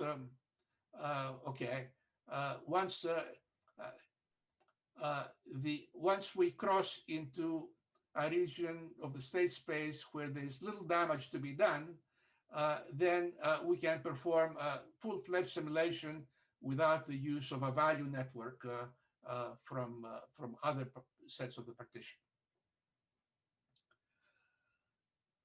Okay, so here are the results of the experimentation. There are a lot of details in this implementation. Details that have to do with the neural networks. These are neural networks, by the way, that were trained with TensorFlow, I believe, off-the-shelf software. There are issues of how many sample points you use, how many layers you use for the neural networks, how many nonlinear units you use for each layer. All of this, how do you do the exploration? There's all sorts of issues here that took a lot of time to resolve. It's not a non-trivial implementation. However, what I want to show you is the range of results that we have obtained,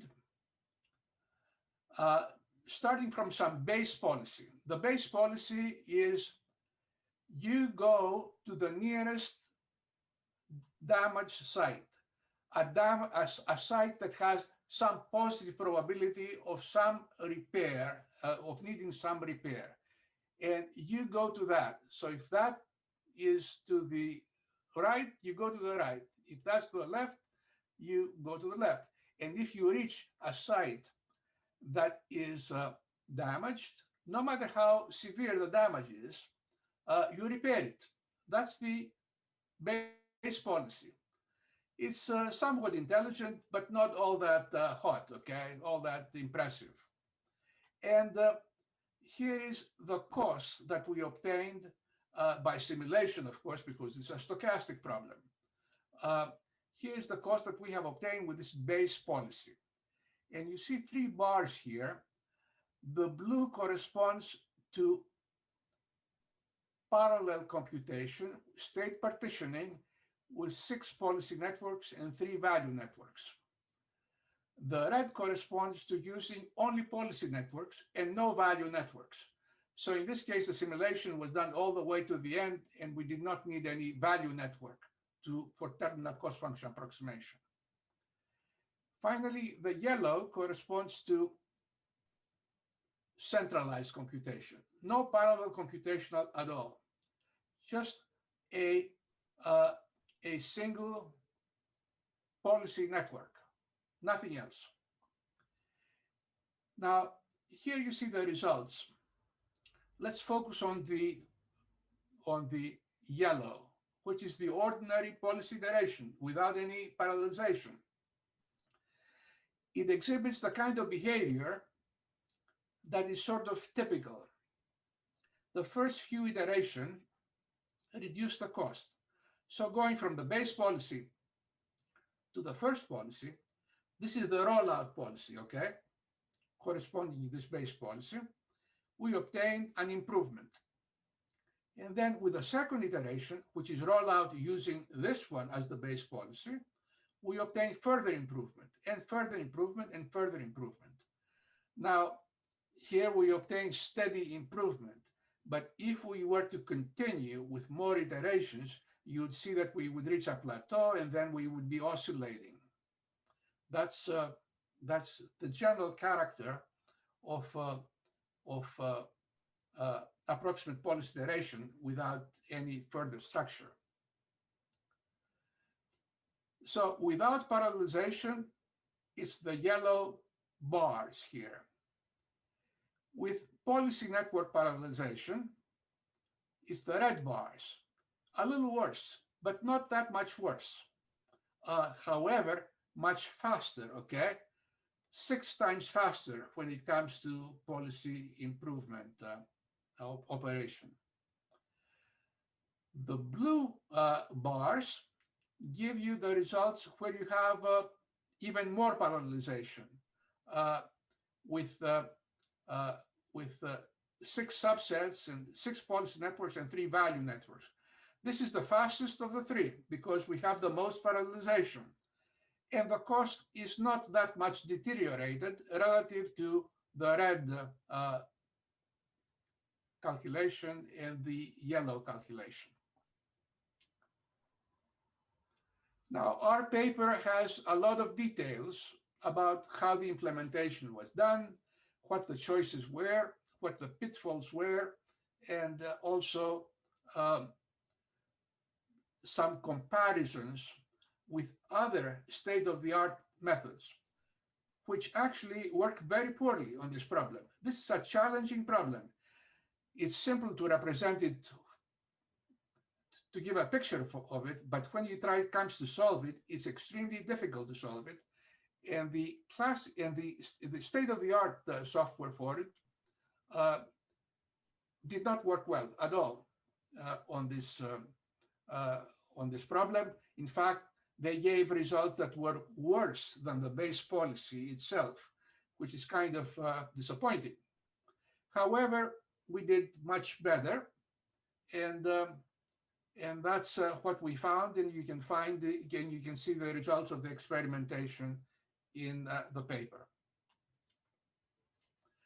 So are there any questions that you would want to ask me or Sahil about this case study? Any details of the implementation that you may be interested in? I have a question about how you divide the state space. So you said that you divide the state space where you collect states that have similar features together into one section or region, correct? Right, yeah. Okay. It seems to me that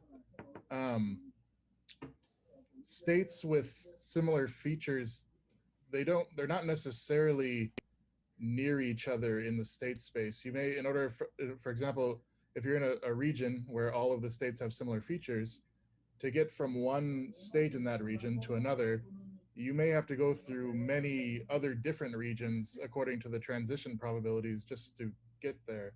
It seems like maybe in general, that's sort of a strong assumption that that states with similar features are necessarily close to each other in the state space. Yeah. Well, here we used very few features, right? Mm-hmm. We used the feature of lots of damage to the left, or lots of damage to the right, or lots of damage in the center, or little damage and most of it to the left or to the right or the center. Okay, so these are very simple features. We could have used more features, in which case we would have a finer partition of the state space, possibly. But we do use features here. And it is true that there are heterogeneous states within each partition, each subset of the partition. For example,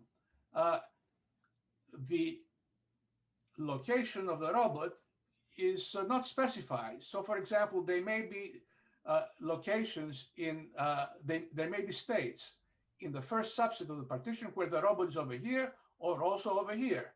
Obviously, these two states are going to be quite different. So there's a lot of differentiation of states, but it's with respect to the features that we have selected to use. We could have used more features, but we elected not to do that because it's just too many neural networks to train, okay? Does this answer your question?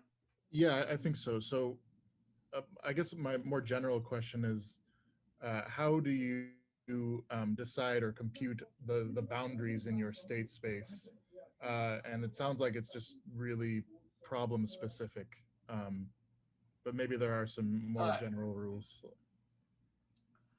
Well, it's like how do you generate features, okay? Features are problem specific unless they're automatically generated through a neural network. Remember, we had two different ways of calculating features. One was to look at the problem and decide what's important, what are important characteristics of the state based on our experience, based on some preliminary computations. And the other is when we ignore the other extreme. We ignore the features of the problem. We give up on trying to figure out on our own the features of the state, and instead we use a neural network which both calculates the features and the weighting of the different features. So here we did not use the neural network for that purpose. And also, if you use a neural network to construct features, you may also use simultaneously features that are problem dependent. However, in this particular case, all the features were problem dependent, but they make sense, okay? I mean, if you look at this problem, obviously, a good feature is to know which part of the pipeline is the most damaged, okay, relative to the location of the repairman. And also whether there are lots of damages all over relative to few damages. That's also an important feature, heuristically, okay. So you did hit on a particularly sensitive and important issue. How do we select features?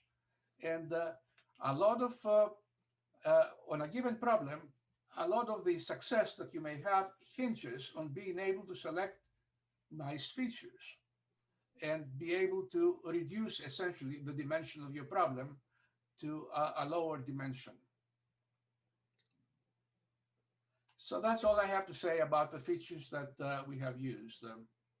Sahil, do you want to add something here? Yeah, I want to ask. Sorry, yeah. Please go ahead, yeah. Okay, I want to ask a question. How many data points you need to evaluate for each iteration? You see, it seems the damager of the number of the damager is 10 to the power of 15, and the number of the state for the robot is another 10 to the power of 15, right? So how many, can you give me a magnitude, how many states you need to evaluate for each iteration? Yeah, that's a good question. Sahil, do you want to take that? Yeah, sure, yeah. So for this problem, we had to first sample initial states from which we can kind of run our methodology. So we use around 200,000 training samples. And out of those, 10% were used for evaluation for all these networks, policy networks, as well as value networks. On this particular case, which is 20 damaged locations and 10 perfect states. So that's the number, 10% of 200,000. Okay.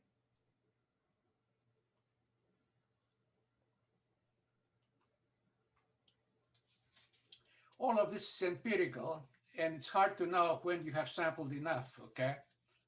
Let me add this. Any other questions?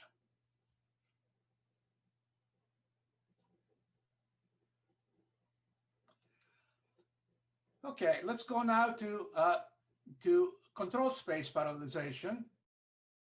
Let me pause and ask for questions on this first case study. dealing with state space partitioning. Do you have any questions?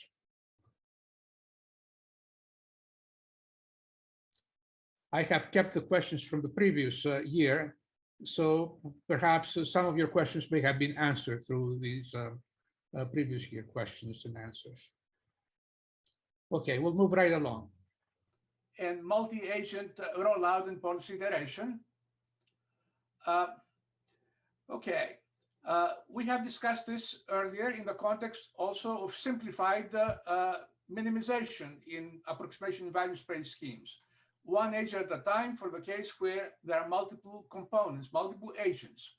And this minimization is done one at a time in a given order. We select an order and we do the one-step look ahead of each agent in sequence.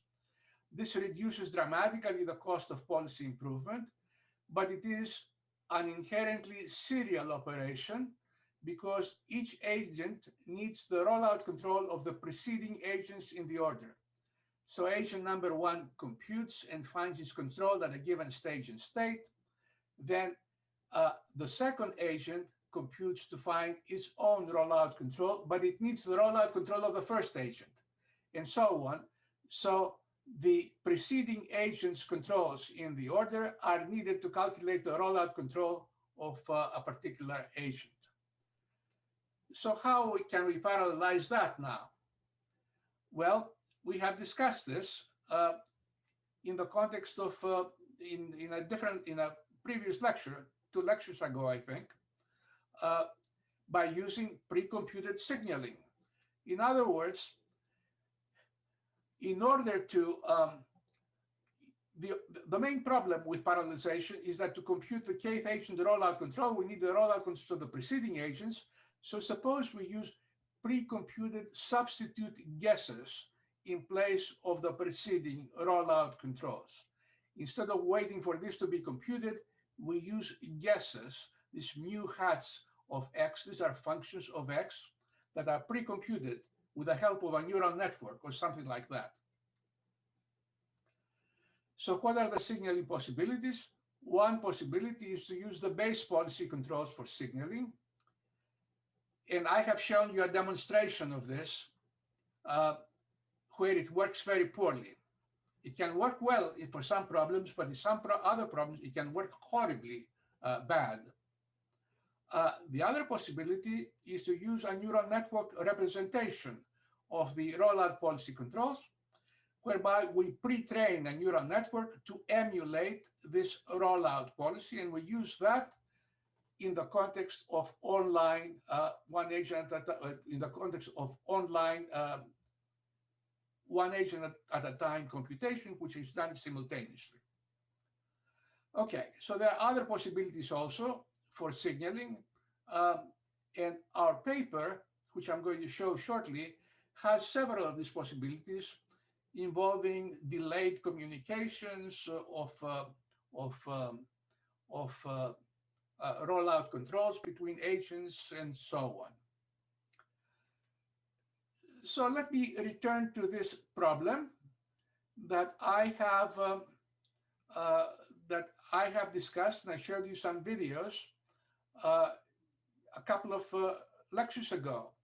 And this is from a fairly recent paper, Sushmita Bhattacharya, Shiva Kailas, Sahil Badial, Stephanie Gill, and myself.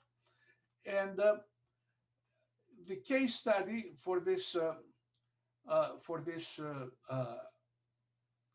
paper was this network of damaged sites, 32 potentially damaged sites, and 4 agents, 4 robots that go around and repair the damages. And the damage level of each site is unknown, except when a robot goes there and inspects it. And it deteriorates according to a known Markov chain unless the site is repaired. So again, we have a POMDP. We have a partially observed problem with the belief state being the probability distribution of damages, the joint probability distribution of damages over all the sites. And also,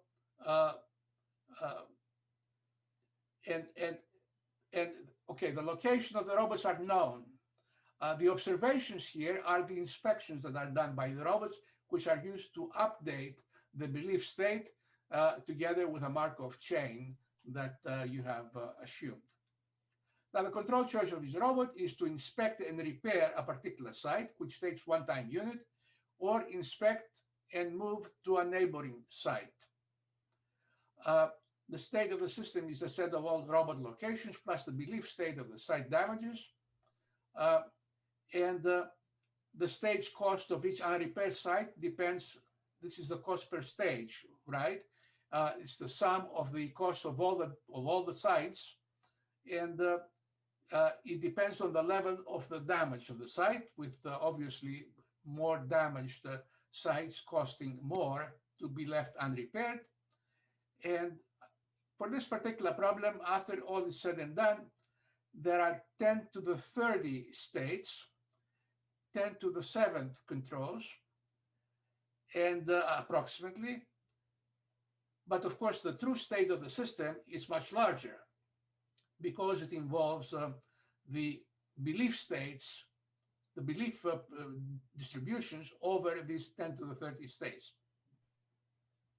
There is some structure that's helpful here in the sense that the probability distribution of the different damage levels at each site are decoupled from each other, although in a more difficult version of the problem, this decentralized version of there would be a more centralized version of the belief state, whereby there would be correlations between the damages of neighboring sites, for example.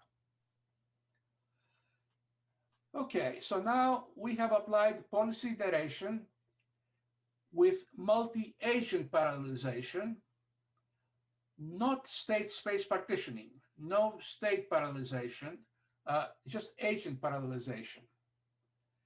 And I'm showing you the approximate policy iteration result with using a policy network. There is no value network. It is policy network to represent a current policy, but there's no partitioning. There's no partition of the state space. Just a single policy network to represent the current policy. And that's what this says here. There's a policy network that's used to represent a policy generated by policy iteration. And of course, the training has to be done offline with generated data and neural network training and so on. And what I'm showing here is the results of approximate policy iteration for two problems. The blue problem that involves 8 agents, the red problem that involves 10 agents, okay? And the base policy is go to the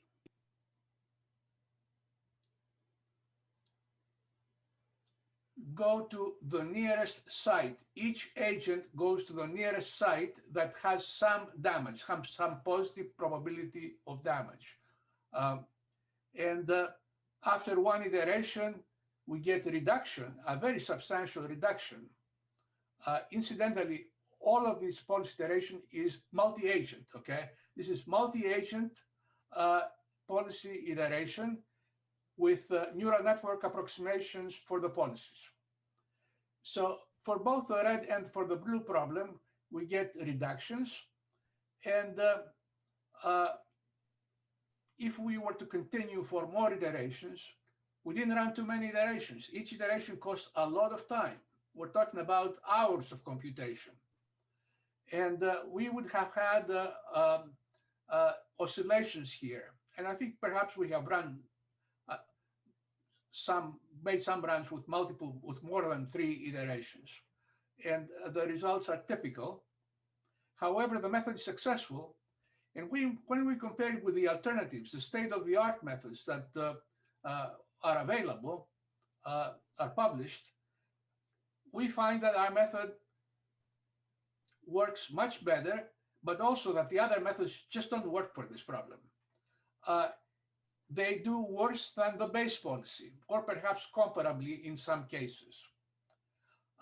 Some of them work horrifically poorly, okay? Which is, okay, a warning that just because some piece of software has been published and the authors advertise good results with the examples that they showed they chose to present, that doesn't mean that it's a trustworthy method. Nothing is there, very little that's guaranteed in this field, and you have to pick and choose how much faith you can place in different software that are available. So this is what we have obtained, and as I said, the performance here is typical. The cost improvement tails off and ends up in an oscillation. Okay. So again, there are a lot of implementation details here. Our paper contains a lot of discussion and also comparisons with different signaling policies. The signaling policy here is training neural networks to represent the rollout policies of other agents. So are there any questions here?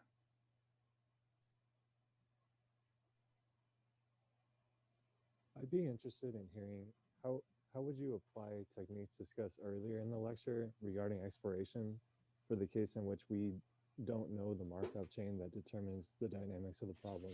Specifically in this case, the evolution of the node damage levels. Like, would you use model-free approach, try to estimate the model, or how would you approach that? Well, with great difficulty, okay? Exploration has to do with selecting the training set from one policy to the next. And now, if we said the problem with the naive form of exploration, if you use just trajectories and data that is generated by one policy, that may not be a good training set to train the next policy. So one has to explore and obtain a representative sample set of states. Okay. In our case, we used, I think, Sahil may give some more details, but we used a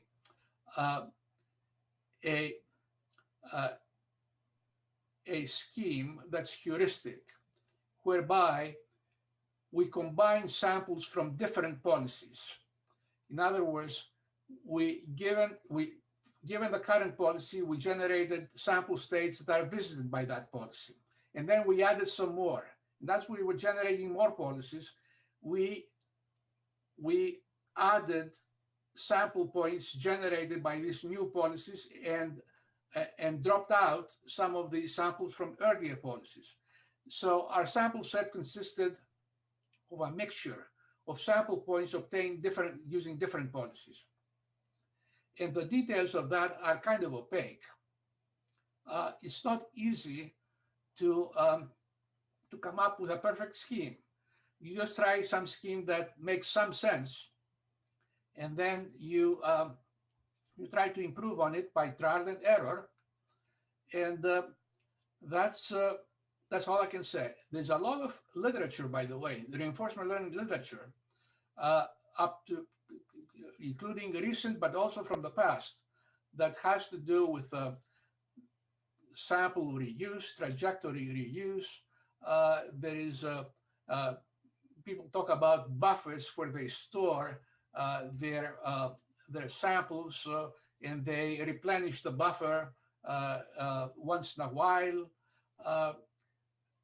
There's also quite a bit of analysis that people try to do, but all of this is imperfect, okay?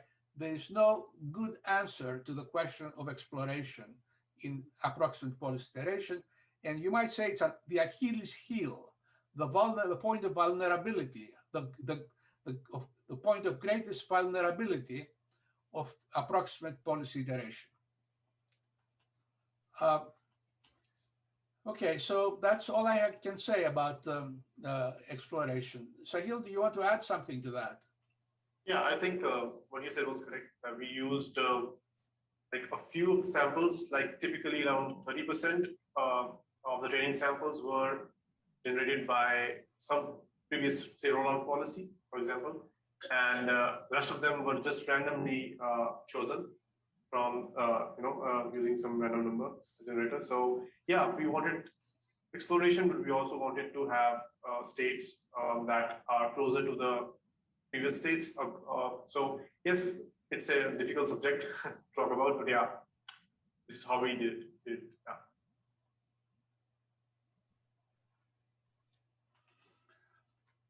Are there any other questions?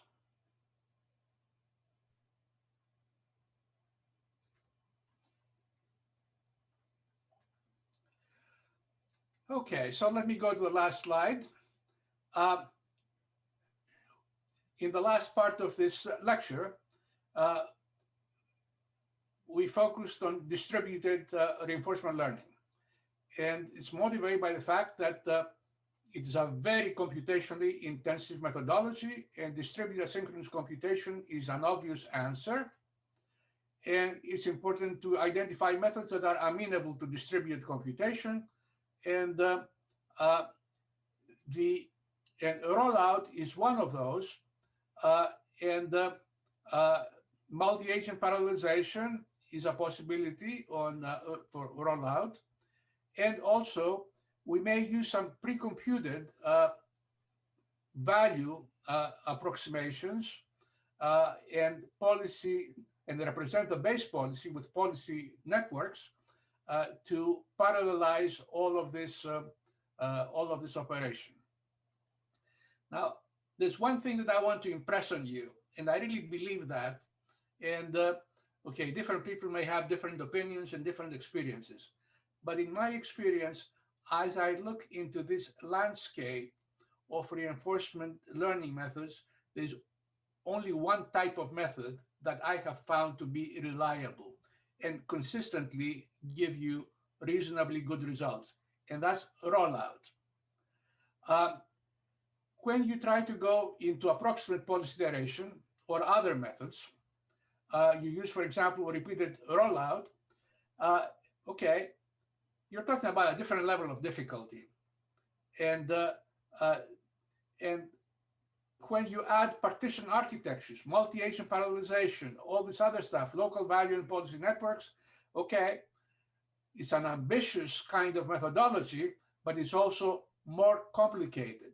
It does exploit reasonably well parallel computation, but you're talking about a more complicated methodology because it's also more ambitious, has the potential to give you better results. As you saw from these case studies, by doing approximate policy iteration, we were able to reduce the cost generated by rollout. But this can also fail far more easily than this. There's another type of parallelization that, if you look back to the lecture where we talked about applications to discrete and combinatorial optimization problems, multi-agent parallelization is very much applicable to these. Okay, there are opportunities there, but we just don't have time to discuss them. And needless to say, there's a lot of things that we don't understand about both centralized approximate policy iteration and also distributed versions. And the analytical challenges are significant, and the implementation challenges even more so. But remember, there would be no alpha zero if there was no parallel computation. So that's an interesting thought to keep in mind.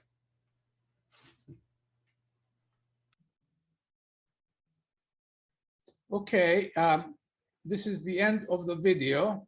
And now I'm going to switch to slides for the very last slide. Okay, before I take some questions, let me make a remark here. You saw the two previous, in the previous slides, two case studies involving robot repair problems. And what the graphs, the performance graph showed was the performance of the offline trained policy. It restricted itself to policy iteration. Now, if you take the last of those policies and use it in an online play rollout algorithm, then you get a much better performance. This is something that we haven't shown, but it's a fact. And the reason for this is that the online play policy involves a Newton step, which is very effective, particularly if you have a reasonably good policy from the rollout from the policy iteration. This is the same kind of thing as what happens in AlphaZero. Using policy iteration and deep neural networks gives you a chess player that's relatively mediocre. But once you couple it with multi-step look ahead and online play, then it becomes phenomenal in performance. A similar type of situation happens in these robot repair problems. You take the result of offline policy iteration and use it online as in a approximation value space scheme, then you get very significant performance improvement. Are there any questions about the case studies or any other part of this lecture?